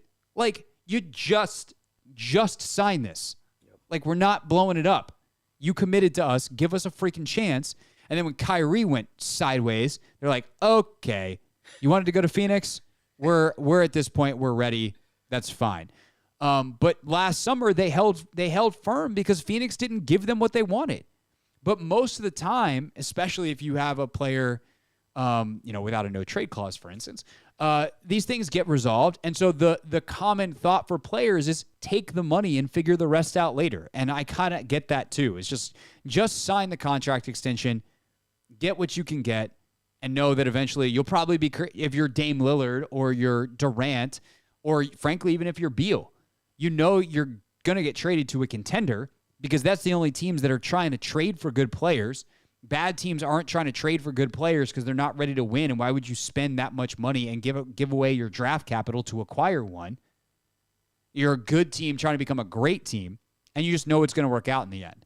So I don't know. I don't know if I answered the question. I think where I stand is the agent should not have said the quiet part out loud, even if he's doing it behind the scenes. That's probably a step too far. But ultimately, I'm fine with all the things that are happening here. All the sides are allowed to fight for their own thing, and eventually they'll come to some agreement that works well enough for all of them. Ta-da, the end. I think you did it perfectly. Excellent. Mark that down as another mystery solved. When we come back, this was going to be fun. We need tweets, we need threads, we need comments on the YouTube stream. We need calls at not at 800, whatever the number is over there. Wow, haven't done that in a while. at 301-230. Actually, call the other show. I don't care. No, call us, 301-230-0980, 301-230-0980. Who is the greatest Washington Commander of the 21st century? Anthony, who was it that just put out this list? That's a great question. I'll have the answer when we come back. Oh, that's a tease. 301-230-0980. The greatest commander of the 21st century. We debate next.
The Hoffman Show on the Team 980, always alive as well on the free Odyssey app. Opening up the phone lines for the first time today at 301-230-0980.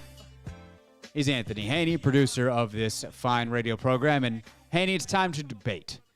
Who is the greatest Washington commander of the 21st century? This list was put out by, I'm reading off the Sunday Night Football Twitter page, but I believe it was on Chris Sims' podcast that they did this. So they say not including quarterbacks, which I, just as an aside, find genuinely hilarious for this franchise. If you want to have a spirited, heated debate, maybe we can do this later in the week just to see if we can burn the radio station down. Who's the best Commanders quarterback of the 21st century? What a terrible question of sadness. By the way, the answer is Kirk Cousins. Yes. Now, if you take him out of the equation, there is no correct answer. I think it makes it that much more difficult. It's probably Robert, but he literally had That's one good year. Season. Who had 2? Brunell? Jason Campbell? McNabb? Did McNabb even have 1? No, he actually didn't. No, he stunk. Didn't finish it. Yeah, I don't know. Where? Wow, that's slim pickings there. That's an even more fascinating question. Let us know in the comments. YouTube.com/@theteam980. We are streaming live. But who's they've got for the candidates for the best player of the 21st century for Washington. Santana Moss, Trent Williams, London Fletcher, Ryan Kerrigan, D'Angelo Hall. First of all, are there any other candidates that you immediately point to that should be included? I mean, my favorite football player of all time, the late Sean Taylor. Yeah, I mean, small sample size. That's the hardest thing is because the sample size. I mean, Santana played 14 years in the league, 10 in Washington. Trent played almost 10 years here. London played, I want to say 12 or 13 years of his 15 or 16 here. He had a couple in St. Louis, obviously, to start. Kerrigan played here for a better part of a decade. D. Hall was here for a long time, even though he had a lot of success in other places as well, specifically Atlanta. I guess it was just Atlanta in here. I feel like Sean Taylor should be mentioned. Like, if you're going to expand it past, to me, these are probably the right 5. The only other guys that I would consider, or specifically guy I would consider, is John Allen. Like, John's already about to be 6 years in. He's been, Pro Bowler multiple times. He's had sack production. He's had every other kind of production you can have at his position.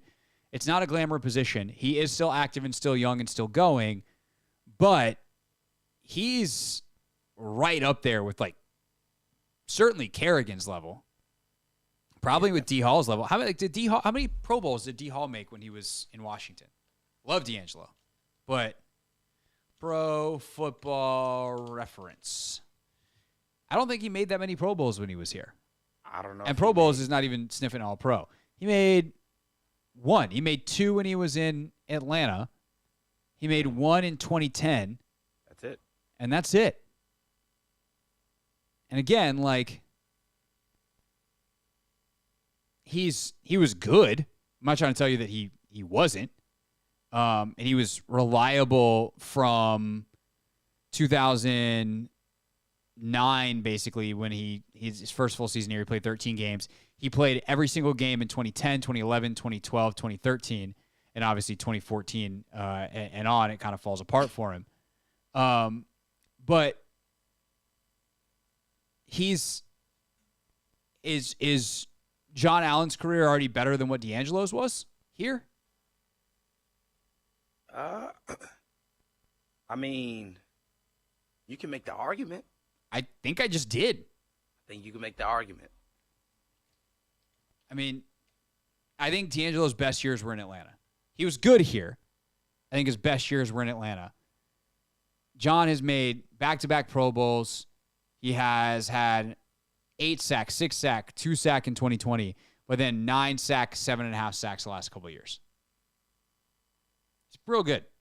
Real good. So that would be my only other guy to consider here. As for the correct answer, I think you have to say Trent.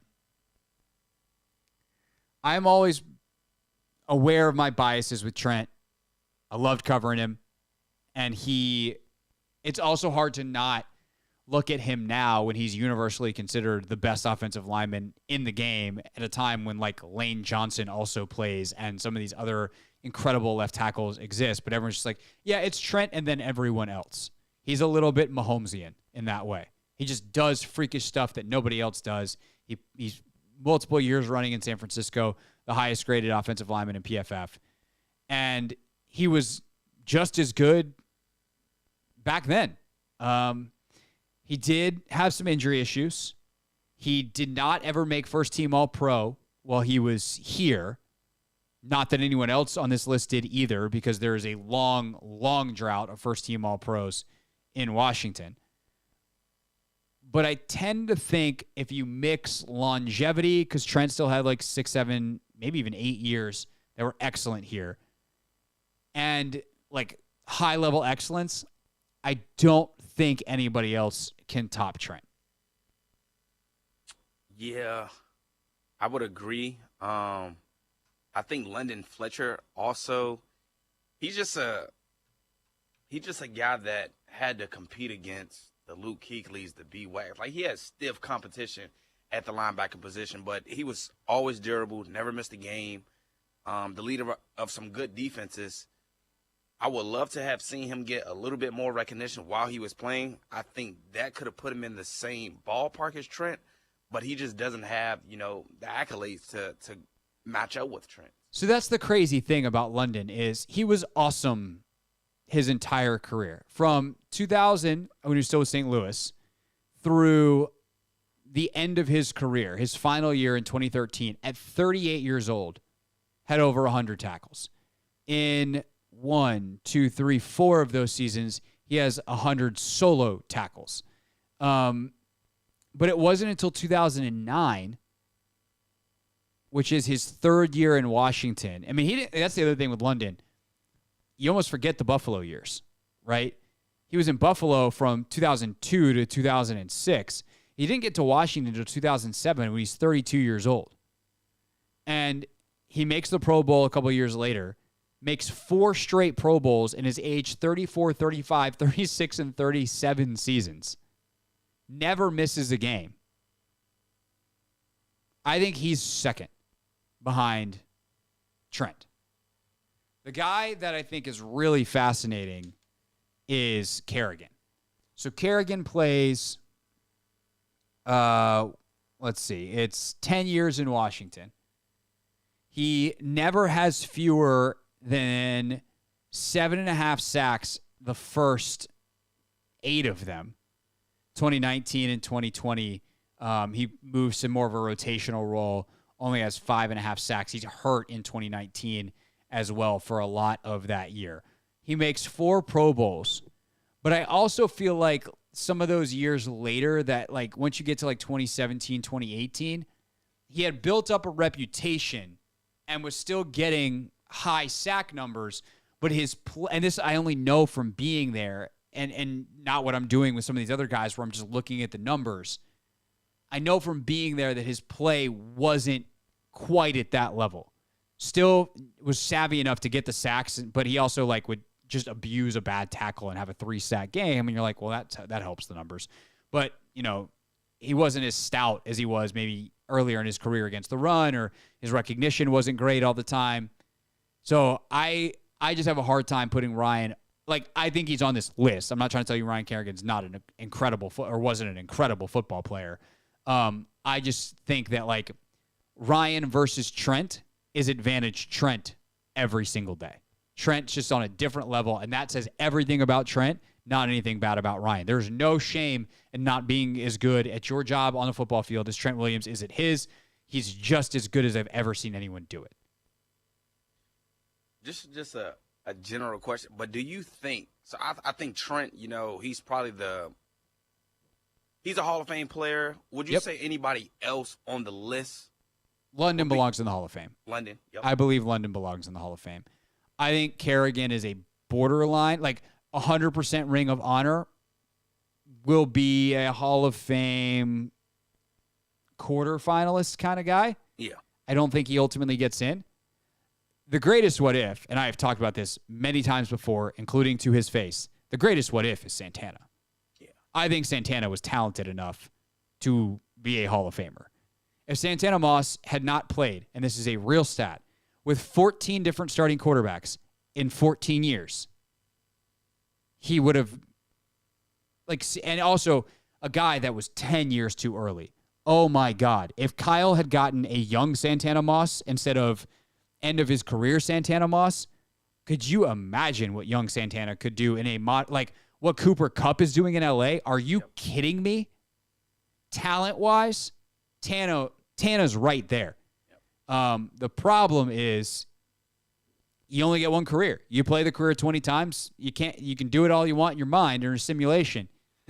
But it was the career that he had. And I think because of that, well, he was fantastic. And I think, again, longevity and excellence, when you talk about Santana, Cooley, Portis, like Santana's on a different level than those other two guys because he was just here so much longer and produced so much more consistently. But best of the century, I think I still land on Trent. So what do you say? 301-230-0980. You can also tweet the show at Craig Hoffman. You can shoot me a thread at Craig_Hoffman. You can thread the need. I don't know. We got to figure out the verbiage on there. Everybody, new app. You know what we're talking about. But I'm on there at at Craig_Hoffman. Yeah, that's the thread / Instagram handle. Or you can, if you're watching on the stream, leave us a comment. YouTube.com/@theteam980. We'll get your reaction when we get back. But first, a look at what's trending.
Chase Hughes joins us top of the hour here on the Hoffman Show.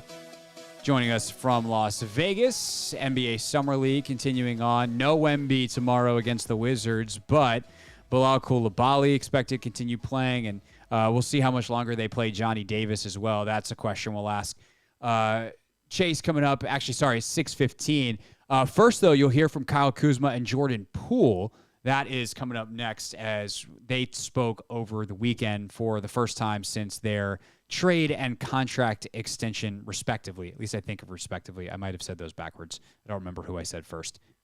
The point is you'll hear from both of them.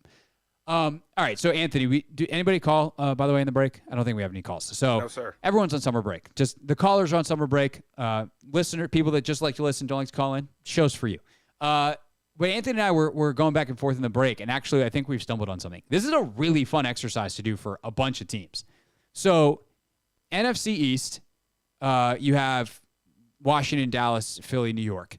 We agree Trent Williams, best commander of the 21st century? Yes. Okay. Undoubtedly. So what about the other three teams? New York, you have the double Super Bowl winners. So you've got Eli, obviously, is up there. But I think Michael Strahan was a better player.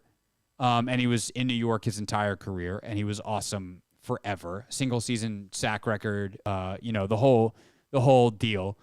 You do have some of the other D linemen that he played with that are very good, potential Ring of Honor guys like Osi Umenyiora, but I don't think any of them are necessarily Hall of Famers. Any other Hall of Famers from the Giants in the 21st century? Would you say a Tiki Barber? Tiki's right on the list, or right on the cusp. Brother, yeah. I don't know that he ultimately gets in, because I feel like he would have been like in the mix more heavily by now. But he was awesome. It's a great pull, but I don't think he was better than Strahan at being a football player. Not at all. I'm just trying to remember if we're missing anybody. I think that's it. I mean, Plaxico was great. Jeremy Shockey was great. Yeah. Shockey may be the one guy who can touch Strahan in terms of like individual excellence over a short period of time. Like there was a time when Shockey was probably the best tight end in football, and Burris was one of the best wide receivers. But I think Strahan's mix of excellence and longevity. Like that. Actually, that's a fun one. Who's the best player in the division in the 21st century? Strahan, I think, has a very, very good case for that. So Strahan's the best Giant. Yeah. The Eagles are a fascinating one because you've had probably more sustained success in Philly than any of the other teams in the division. They've been really, really good in the Andy Reid era earlier in the century, and now obviously excellent again these last couple of years, including a Super Bowl victory. You also have the Nick Foles Super Bowl appearance, and then the Super Bowl victory back in 2018 when they beat New England. So on the early teams, Owens was phenomenal for the 1 year, but not long enough. McNabb, Brian Westbrook, Jeremiah Trotter, a middle linebacker, was really good. But I tend to think the best player on those teams is probably Brian Dawkins. He was the identity of like the entire city. He was a phenomenal safety, like safety meant for the time, would get a lot of penalties today. So I would say Dawkins, or is it one of the current guys? And that's where you get into a really fun discussion about how you evaluate offensive linemen and positional value, because Jason Peters was a guy who was ahead of Trent Williams in a couple of AP, first team All-Pro type of votes. Lane Johnson, I think, is finally getting his due. He's been the best right tackle in football for a decade. And it's like, but he's a right tackle. And eventually people were like, actually, right tackle's just as valuable as left tackle. Why do we do this? And he's as good as anybody. And part of the reason he never switched to left tackle is because Jason Peters is there, and there's no need to. And then Jason Kelsey's one of the best centers in the history of the sport. So you've got three offensive linemen currently on the team who I think have a claim to that. I don't think there's anybody else. I mean, McNabb, we mentioned from the earlier crew. Obviously, things ended very sideways for him here, but he was so good while he was there. But I tend to think it's Dawkins or Peters, Kelsey, or Johnson. And for the sake of right tackles, I think I'm going to give it to Lane Johnson. As the greatest Eagle of the 21st century? Yeah. Ooh, Lane. I like Lane. So athletic. The stuff he lets them do is nuts. Yeah. I think I would just lean more towards B-Dawk. Certainly the sexier pick. Yeah, I would lean towards B-Dog. And granted, he didn't win it as a player, but he did end up winning a Super Bowl as an exec. So, sort of kind of counts. But, yeah. If you lean Lane, I'm a lean B-Dog. Yeah, I think they also went to, they were in the 2000s. They went to like 5 straight NFC title games. They just never end up winning the big game. they sure And that did. was the huge knock on McNabb as a and Andy Reid, and then he got yeah. Patrick Mahomes, and Yep. now he got some rings. So Are they the only team? No, Dallas is gonna have multiple Hall of Famers too, because I think we agreed. Dallas New has York, too many. Yeah.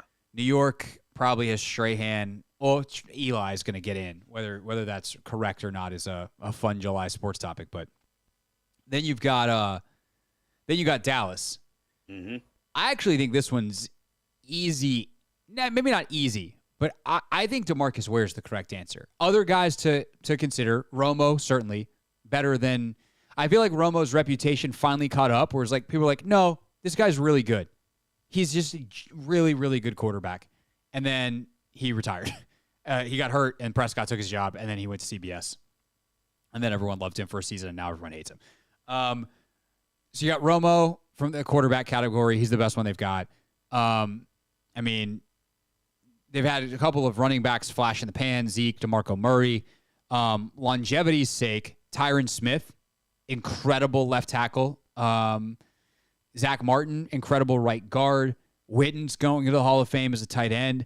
But I think DeMarcus Ware, I don't know. The O-lineman's another one where I look at Tyron Smith and Zach Martin, and I go, it might be one of those two. Travis Frederick was also the best center in the league for, 8 years until he had to retire prematurely due to health issues. Dez Bryant was awesome, flash in the pan, more style. But I think longevity-wise, you're looking at either an excellence. DeMarcus Ware, absolute menace for a decade plus, or one of the two O-linemen, or Witten. But I also think Witten was just great for 10 years. He wasn't the best guy in the sport. Maybe he was. He just was so unsexy in the way he did it. I think he was just so dependable, though. Like, Yeah. short-handed, great blocker. Yeah. He ranks third all time in receptions by tight end. I'm going with Jason Witten. I think and longevity definitely plays a huge role in it. He didn't end his last 2 seasons playing with Dallas, but I just feel as though what he meant to the city of Dallas and how impactful he was, I will have to tip my hat to Witten. Tyron Smith is a 8-time Pro Bowler, 2-time first team All-Pro, 2-time second team All-Pro. Jason Witt, 11 Pro Bowls, 2-time All-Pro. Ooh. What's Zach Martin? He probably has a lot of accolades.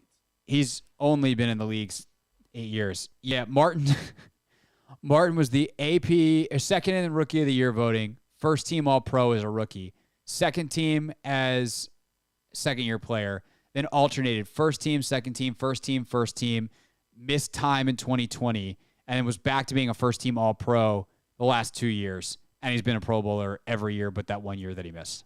Yeah, he's nasty. Yeah, Zach Martin. I think Zach Martin's the correct answer. He's still playing also, though, so. Right, and that's the thing, is and counting.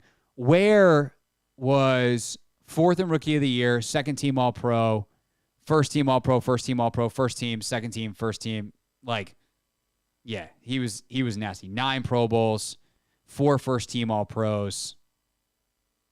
I feel good about my DeMarcus Ware pick, but I think the correct answer is actually going to wind up being Zach Martin. And by the way, DeMarcus Ware is already in the Hall of Fame. Dang, that's lit. Yeah, must be nice. Well, Witten came out of retirement, so. Yeah, he delayed his own Hall of Fame. Must be nice. Man, what a time. All right, when we get back, you'll hear from Kyle Kuzma. You'll hear from Jordan Poole here on The Hoffman Show.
Final hour on a Monday. Chase Hughes coming up at the quarter hour from Vegas, talking Summer League, talking Jordan Poole, Kyle Kuzma, etc.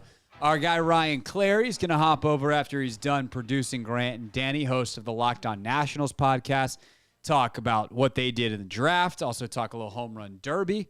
How pumped is Clary?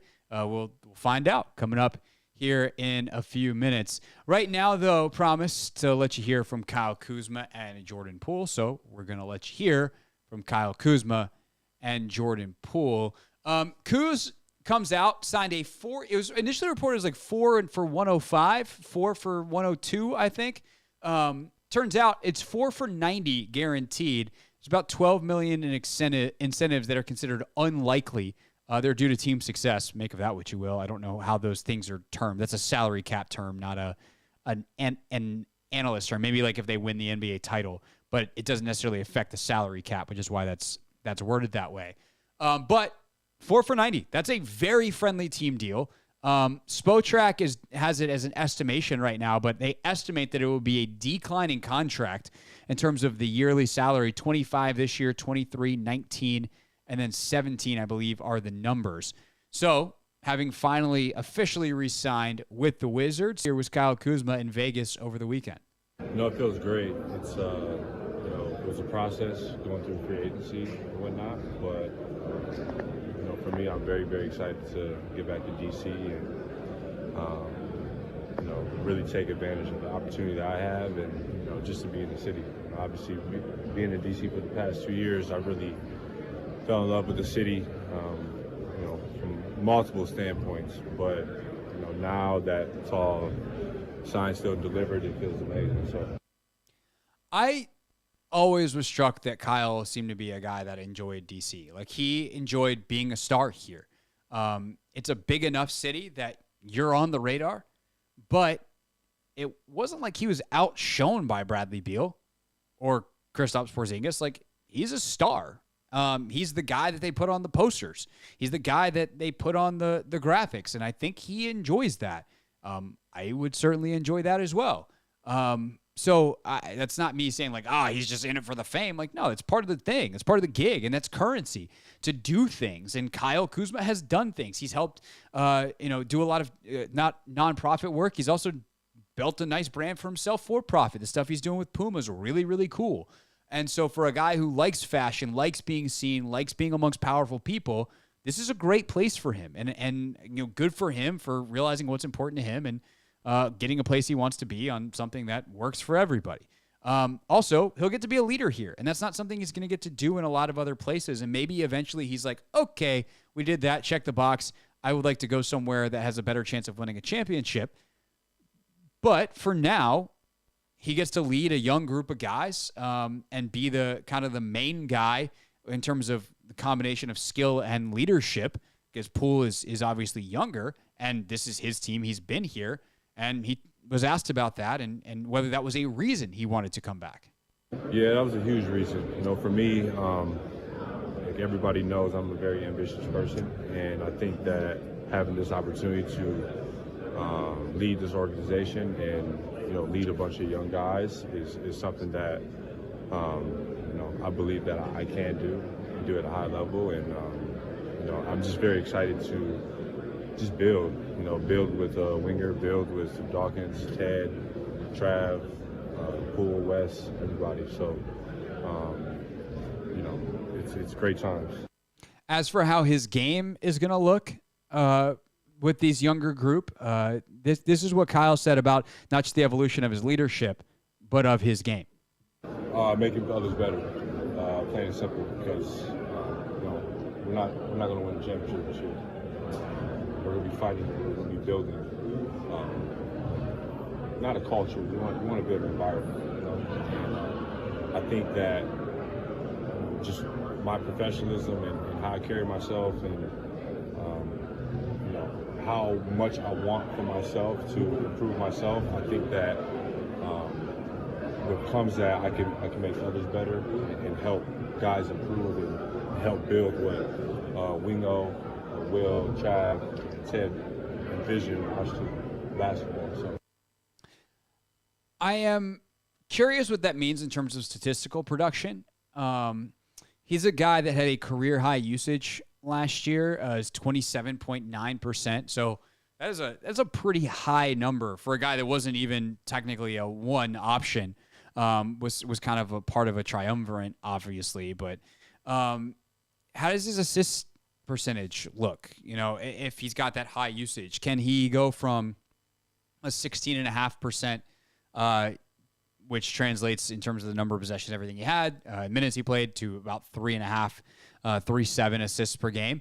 So guys getting 4 or 5 assists per game, and is higher 20s or so, or low 20s, but higher in the 20s in terms of assist percentage. And can that come not necessarily just from looking to pass more and making others better in that way and running the offense more as a facilitator while keeping his scoring average up, but doing it in a way that cuts down his turnover percentage, where he's 13.2% turnover percentage last year, which was better than the year before, his first year in Washington. But can he bring that number down even more, around 10%, and have some of those possessions that were ending in turnovers end in assists? As for the assimilation with Jordan Poole, here is Kuzma on Poole and him coming to the Wizards. Very excited. I think Jordan is a phenomenal player, young player, one of the probably brightest stars in the league, and his game is so versatile, but exciting at the same time. And he has many levels to go still. He's only 24, I think 24, but he's got a bright future, and I'm excited just to help him out. Obviously, he's played with some great players too, and I look at him and me in the same type of situations. Going from playing with Bron and AD and playing with Steph, Clay, Draymond. So, I think, we have a lot of the same synergies, and he's a good dude. So. And as for the other way around, Poole also talked this weekend and had the opportunity to lead, something he wasn't going to get in Golden State, play with Kuzma, something he's looking forward to. Here's Jordan Poole for the first time as a Wizard.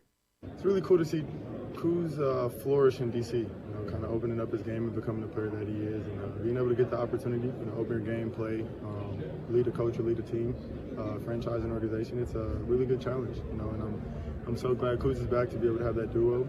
He knows the lay of the land a little bit, so it'll be awesome to play next month. And for his message to Wizards fans, here was Poole Saturday afternoon. Yeah, man. First of all, shout out to the DMV, shout out to the district. Been kind of just paying attention to the fan base. It's a lot of excitement, and a lot of people are welcoming me. And I think they're really excited about the duo, the electricity that we have. Just coming out there, get a new energy, and like I said, we really have a chance to do something special. We're locked in. Everybody's bought in. Front office, coaches, players. We got a great group of young guys, and DC should be excited. And I'll leave the last word to Kuzma, because something he said already in one of the bites we played is like, we're not winning the championship this year. And it is rare, even if it is the most obvious thing in the world, that a player says that out loud. But I think it's important for a guy like Kuzma, who signs this 4-year deal, is going to be the older guy around, not the only vet, but is going to be probably the most important vet amongst a group of very young players, to have good perspective, to understand and be in sync really with the coaches in the front office on what the goal and definition of success is day in and day out, which is why he, on top of preaching excitement, because it should be exciting and fun, is also preaching patience to Wizards fans. It's tough too, right? Because I think Wizards fans have been patient for a long damn time, and they wanted a good product on the court for a long time, and having a couple of bad years in a row, kind of hard to tell fans to be patient, right? But it's all about the process. You gotta just trust it, and it's obviously tough for fans, but as an athlete, it's all we got is patience, because you can't really control everything that comes to you, especially in this business, and it's a business, and you just gotta have faith. I will say, as someone who interacts with the Wizards fan base pretty much daily, I do feel like it's not unreasonable to ask for patience, and Wizards fans are handling that well, because there's actually an end goal here. There's actually a path. It's not just, hey, be patient while we run endlessly full speed into a brick wall. And that's what the last decade has felt like. And the fact that Kuzma acknowledges that, they've been patient for so long, how do you ask more? Well, there is no shortcut. But at least now there's a path, even if it's not a quick one, because, again, that doesn't exist, to get somewhere meaningful. And I think that is the interesting thing, although there are some folks, and we'll have to talk about this more as the summer goes, and certainly when we get into next season, who are stunned that they're not tearing it all down and that Jordan Poole and Kyle Kuzma are here. Why are you not tanking? But as I've said before, there are multiple ways to do this. You just have to actually have a plan. And for the first time in a long time, there is a long-term plan. It's the Hoffman Show. We're on the Team 980. We're always live as well on the free Odyssey app. When we get back, Chase Hughes joins us from Las Vegas Summer League.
It's the Hoffman Show on the Team 980, always live as well on the free Odyssey app. Going out now to Las Vegas, where we find Chase Hughes at NBA Summer League. Chase, has it cooled down? Is it at least like below 110 at this point? It is below 110. It's only 105. Nice. That's excellent because I was out there a couple weeks ago. It was like 112, and I know it was staying that way for a while. And we had a couple guests on, and I was afraid they were going to die. So at least your life's like no longer at risk. It's just like walking in an oven. Right. Just got to stay out of the sun because I burn easily. Yeah, no, that's get the SPF, get that lathered up, and stay safe. So we will not see Victor Wembanyama tomorrow night as the Spurs have shut him down. But his teammate Bilal Coulibaly has flashed tremendously over these last couple of days for the Wizards. What have you seen from their first-round pick, and what is it? I know it's hard to judge because it's 2 summer league games, but seeing what he is athletically, like, what do you think about his ceiling and where he could go as a player? Like, what's the range here? I mean, that's a great question because that's what stood out the most, his athleticism for his size. Because I've watched a lot of Bilal Coulibaly, games, highlights. I had not seen him in person until I came out here in Las Vegas, and it's really impressive at 6'8" and it's with a 7'1" wingspan, how fast and how natural he moves in transition, on defense, going around screens. And also how high he can get above the rim. He's got really long arms, and he can jump very high. And he's got great timing on blocks. And I think that was an underrated aspect of him coming into the draft. And I've thought a lot about it, and I have a theory that I think makes a lot of sense. I just don't think he had to block very many shots when he was playing with Victor Wembanyama in France because Wembanyama's 7'5", and we all know that he's a generational prospect, and you see the offensive highlights. Well, he's also a very good defensive player, and so when he's on the court, no one else really needs to protect the rim. Right. No, that's certainly makes a lot of sense. There's not a lot of weak side stuff to clean up when you're out there with Wembanyama. I think what's been interesting to me, Chase, of watching these 2 games is when they make the move for Jordan Poole, I'm like, okay, this team's going to be fun, but they're going to be terrible defensively. They're just not going to be good. They are not built that way. Kuzma comes back. Like, Kyle's a fine defensive player, but by no means excels in any kind of elite way on that end of the floor. But I do kind of wonder, if you're Wes Unseld Jr., how are you thinking about the guard wing rotation when you have Johnny Davis, who's shown very well defensively in these couple of games in Summer League, and Coulibaly, where you perhaps could put out a lineup that has some defensive punch behind it? They are extremely deep at shooting guard because Landry Shamet is also in the mix there. Right, at least for now. And Corey Kispert can play at the 2. So they've got a lot of depth at that position that they're going to have to sort out. But defensively, I do think that that's kind of shining through already is a big part of the foundation they're trying to lay because Coulibaly, I think, is probably going to take some time to grow into himself offensively. He's a guy who had like a 6 or 7 inch growth spurt just, a year and a half ago. He was like 5'11" like 2 years ago. That's crazy. And so, he's still kind of figuring out who he is, dribbling the ball and shooting.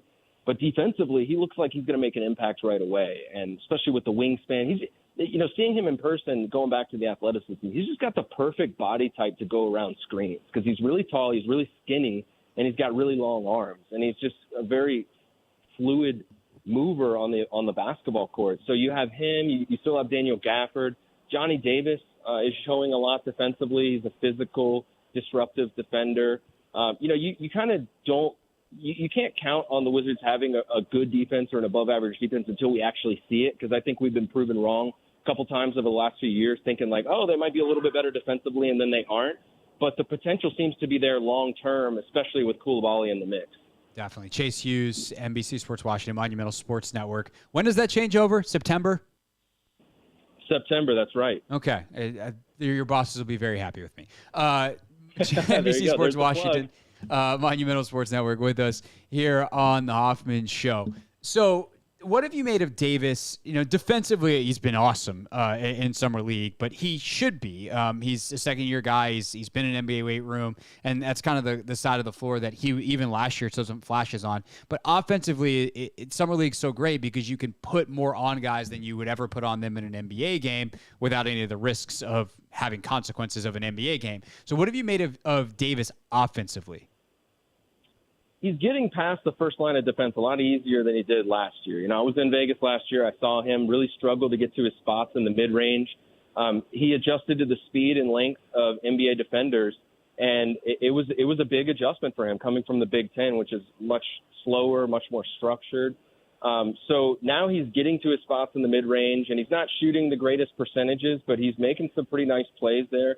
And also from three-point range, I think he's been a little bit more aggressive looking for his own shot. Early in the first game, he passed up a three, but after that, he's let it fly. And that was something that the coaches really harped on last year because they saw him passing up shots, and they really, really did not want him to do that, especially given this is the summer league and wins and losses don't matter. Your stats don't matter. Like, you're out there to shoot, so take the shot. We've also seen a couple of other guys who I think are going to contribute, or at least make the club this year, I should say. And I thought one of the interesting kind of developments, obviously the second-round pick, Vukovic, has been a revelation to a point. I want to talk about him in a second. But Xavier Cooks was a guy that I know some members of the old regime were pretty high on, that they're like, not that he was going to necessarily be a starter, but that he could come in and kind of be this move piece that does a bunch of different stuff, that doesn't like look for shots that aggressively, is easy to play with. And he plays one game, then they ultimately shut him down. What did you make of how they're handling Cooks and what he could be this season, coming in and getting a training camp and everything, as compared to, hey, you're still jet lagged from playing on Australia. Go out there and give us some minutes, kid. Well, the reason why he didn't play in the second game is because they're trying to conserve him a little bit because he's got to play for his Australian national team. Okay. So it wasn't an injury, so that's the good news. And, yeah, he looks pretty impressive in the first game. And I think for him, athleticism is a big part of what he brings to the table. He was the MVP of the Australian League in large part because he can finish around the rim. He can get up in the air. He's got long arms. And one thing that, when they first got him, I heard a lot from NBA scouts that I asked about him was his passing. He's a very willing passer. He's the type of guy you can have on the floor and move the ball. So I think we'll see what he can provide long term, with the Wizards, what his role is going to be. I think there's probably an opening for, maybe him to be like the third power forward on the roster. But, because Patrick Baldwin's looked pretty good so far in Vegas. But Cooks, athletically, I think he's got a good chance to get some minutes just because, you get him out in transition. He can be a very, very much an impact player. I was going to say, Baldwin, is that a guy that you think is a part of the like, where is he in the rotation? Is he like your seventh guy? Is he your ninth guy? Like, what kind of minutes are we talking about for Baldwin? Because I think and frankly, I think Rollins could play too. Like, I actually think they might have gotten three guys from Golden State who wind up playing for them this year. Yeah, it was interesting getting Rollins and Baldwin because they're recent draft picks from the Warriors who generally over time have proven they know what they're doing with draft picks. Obviously, they haven't, a little bit. Right, they haven't batted 1,000, but they kind of gave up on them a little bit early. So there's still plenty of reason to have hope for their futures.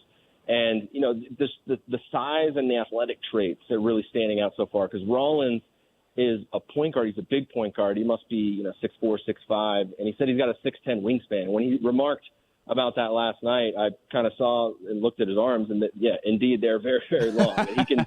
He can make plays off the dribble, and Rollins is really big. He's really strong at 6'9", and for his skill set, an outside shooter.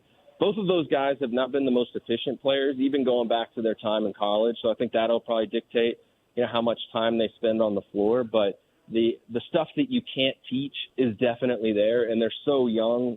I think there's a lot of physical upside for the Wizards to tap into. So short on time, so I'll ask you one big giant conglomerate question.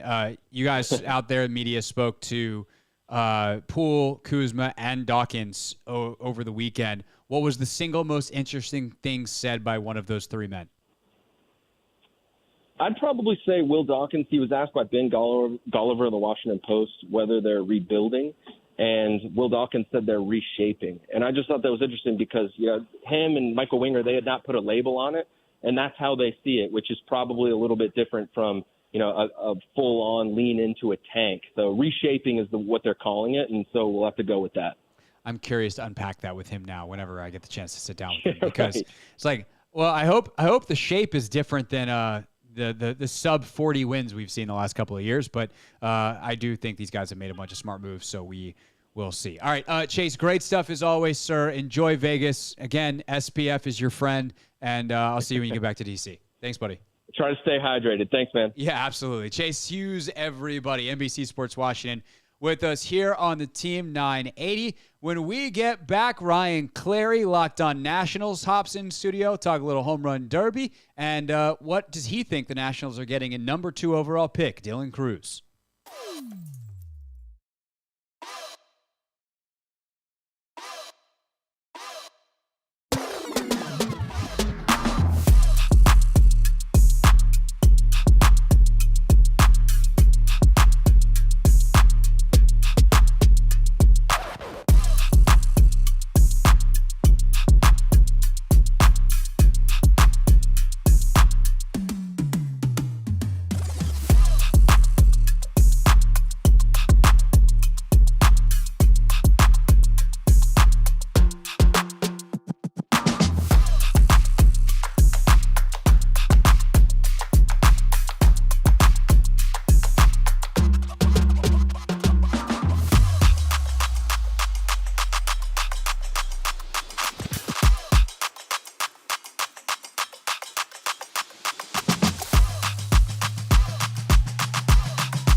It's the Hoffman Show on the Team 980, always live as well on the free Odyssey app. Our pleasure to welcome in the show, I think technically for the first time, maybe not technically, I think for the first time, our guy Ryan Clary, who produces Grant and Danny, but also host of the Locked On Nationals podcast. Clary, welcome to the show. By the way, it's hilarious because for those that are watching on the YouTube stream, they see Ryan sitting in what is typically my seat. I'm doing the show from home today because I needed to. But welcome to the show, man. By the way, you come on the show and you're already demanding music?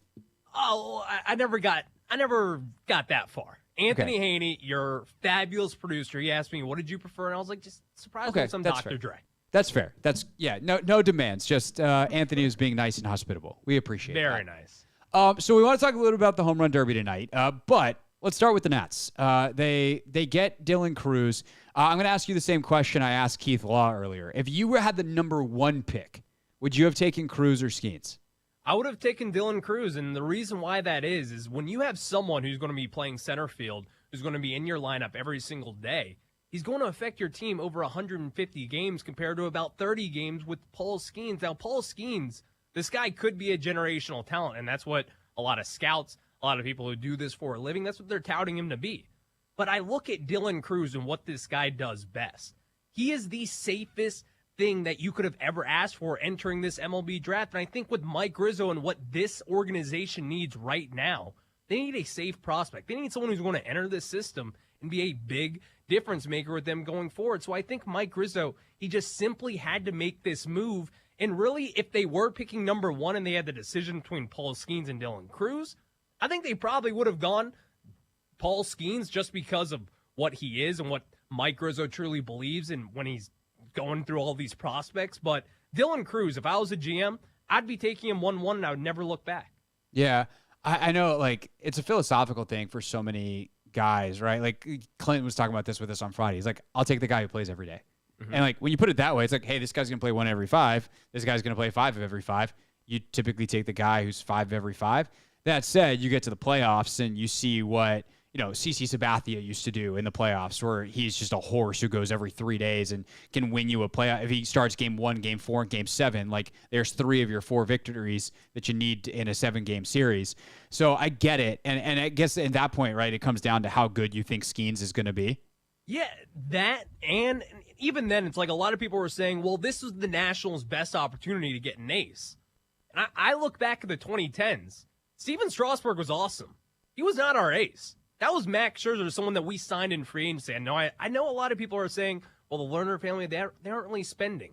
Well, the reason why they haven't really spent is because, obviously, the pandemic hurt a lot of people out there, not just billionaires. Billionaires, Generally speaking, just fine. Just fine. Does make it harder to spend $200 million on a pitcher, but generally speaking, day-to-day, just fine. Just fine. But when you really look down at it and what happened there, they knew that this team was not going to be winning past 2019. They probably could have. They kept around Anthony Rendon, but even then you look at him and it's like he's hurt. He hasn't really been affecting the Angels, really. So no one seems to affect the Angels. They are immune to good baseball players helping them win baseball games. They got Mike Trout and Shohei Ohtani, probably the 2 best players I've ever seen, and they have no postseason success. It's getting the postseason. Yeah, first. I was saying, that would involve getting there. Anyway, the point is, the Nationals, I think that's a great point. You can get an ace sometimes on the market if you're willing to spend. And Strasburg, God, the one guy they did spend on, whatever. That's a tangent for another time. Any other draft picks? Law said he loves the guy they took in the 3rd round. Any of the other picks that they took that you are high on, that you have a file on?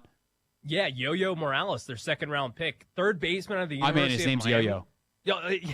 That's his nickname goes, but that is what he wants to go by. So we're going to say Yo-Yo Morales, and that is his name. But seriously, all jokes aside, this guy is a legit hitter. And we always talked about with Dylan Cruz, this guy batted over 400. Yo-Yo Morales also hit over 400. I believe he's one of 25 players in Division I baseball that batted over 400 in 2023. Now, while that may seem like a lot, I think there's over 150 teams in Division I level. You can count how many players that is. It's a lot of players. Yeah. Yo-Yo Morales is a big bat that's going to enter this system and who does have an opportunity to not only play third base. You have Brady House out in the minor leagues. The Nationals have put a ton into him and his development. But you look on the flip side, he could play first base. This guy could be a left fielder. But the thing is, Mike Rizzo will address some of the biggest needs that he has to have. He hasn't drafted an impact bat since taking Anthony Rendon 6th overall back in 2012. Since then, it's been a lot of Carter Kieboom, Andrew Stevenson later on in the rounds. And really, that's really all that's been it. And so Mike Rizzo needed to take some impact bats, and you got both of those with Dylan Cruz, someone who I think is a sure thing, and then Yo-Yo Morales. I think he could be a big-time power bat. And if you're trying to think of a comparison, think back to former National Michael Morse. That's who I kind of see when we're talking about Yo-Yo Morales. Ryan Clary's in studio with us, host of the Locked On Nationals podcast. So ultimately, Ryan, the big question that's like hovering over all of this that most people is like, okay, this is the wake me up question. When do I have to start paying attention? How long till they're actually good?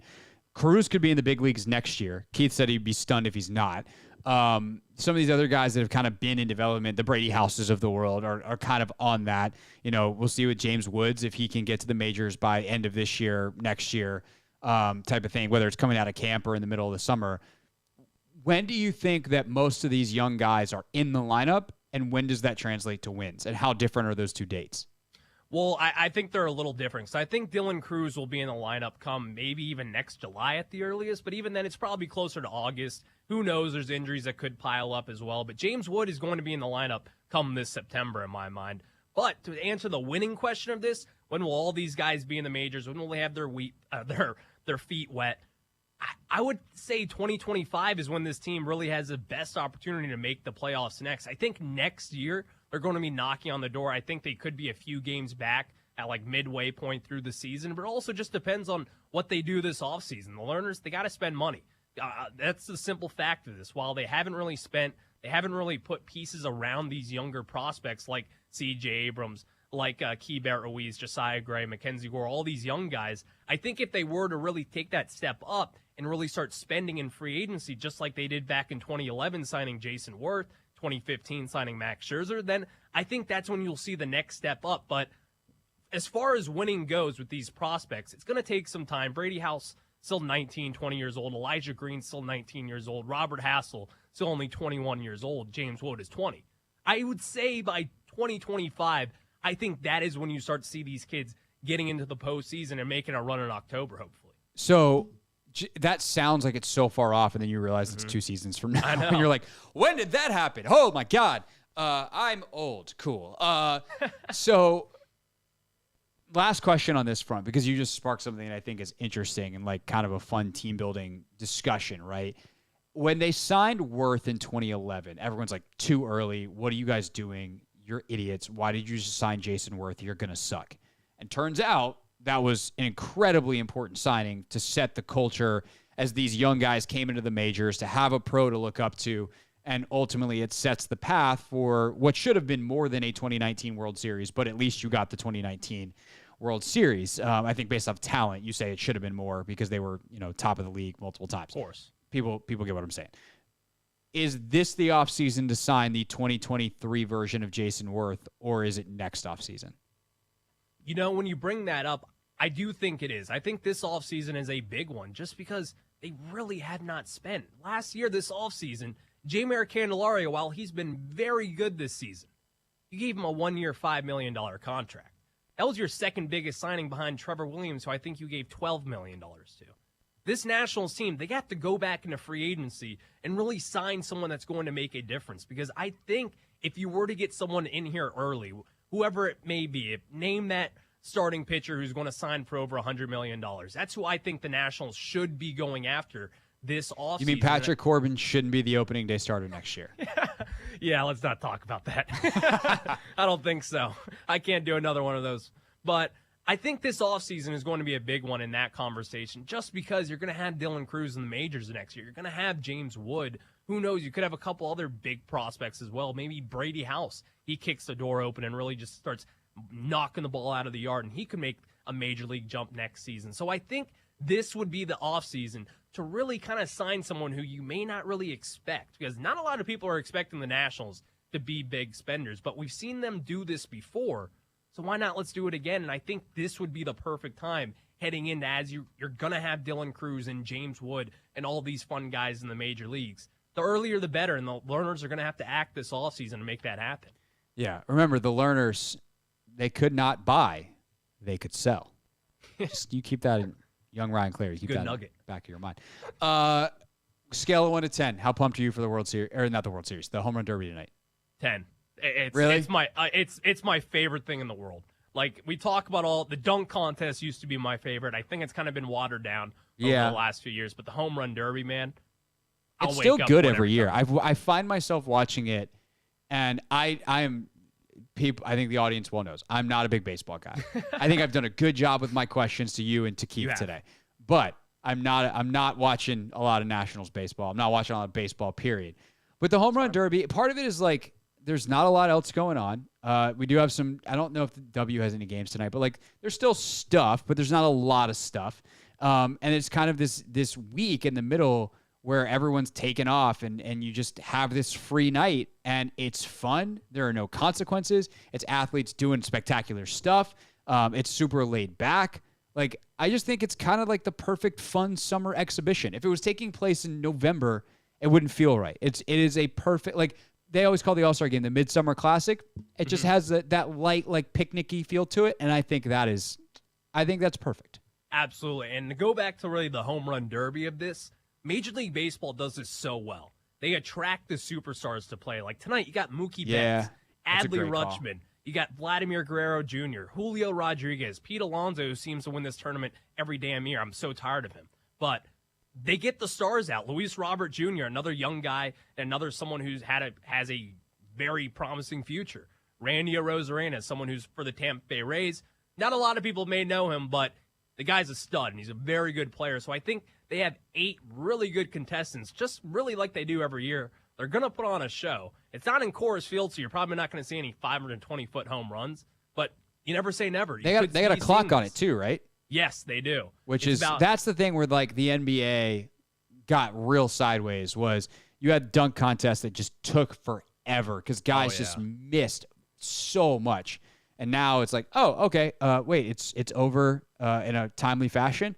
Cool. Baseball now with the pitch clock too. Like, hey, look at baseball. Yeah, I know. Doing Baseball taking a step up. But, yeah, I mean, they do have that clock time. I think it's like 2 minutes for each round. Yeah. Then you get like 30 seconds if you hit a ball like over 450 feet, something like that. Yeah. But even then, like, I kind of like the old way of doing it, just 10 outs. You get the time because this is what people sleep on.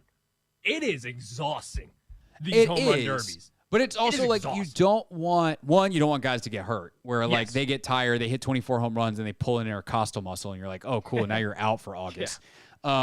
2, you don't want it to end at 11 o'clock at night. No. So, and that's what it has done in the past. Yeah, it was awesome when the first round guys would hit 30 home runs or 29, whatever. There was one year that just someone went, a couple guys. It was like 2 or 3 years in a row where guys went bananas and like 24 home runs. And you're like, this is awesome.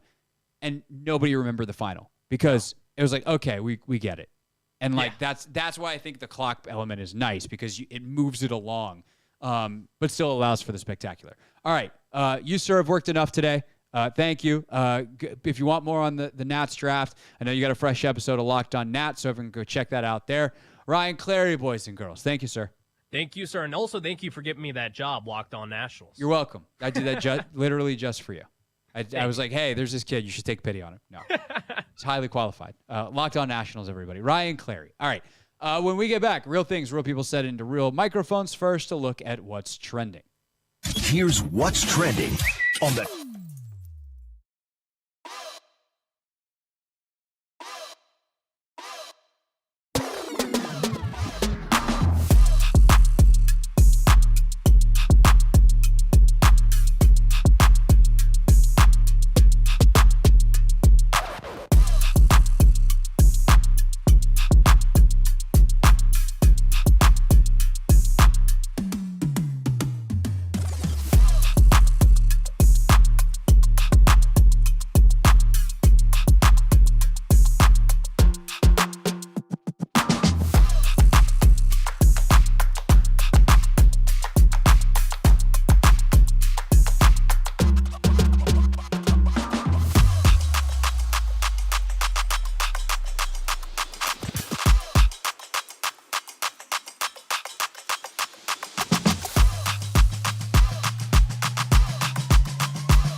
It's the Hoffman Show on the Team 980, always live as well on the free Odyssey app.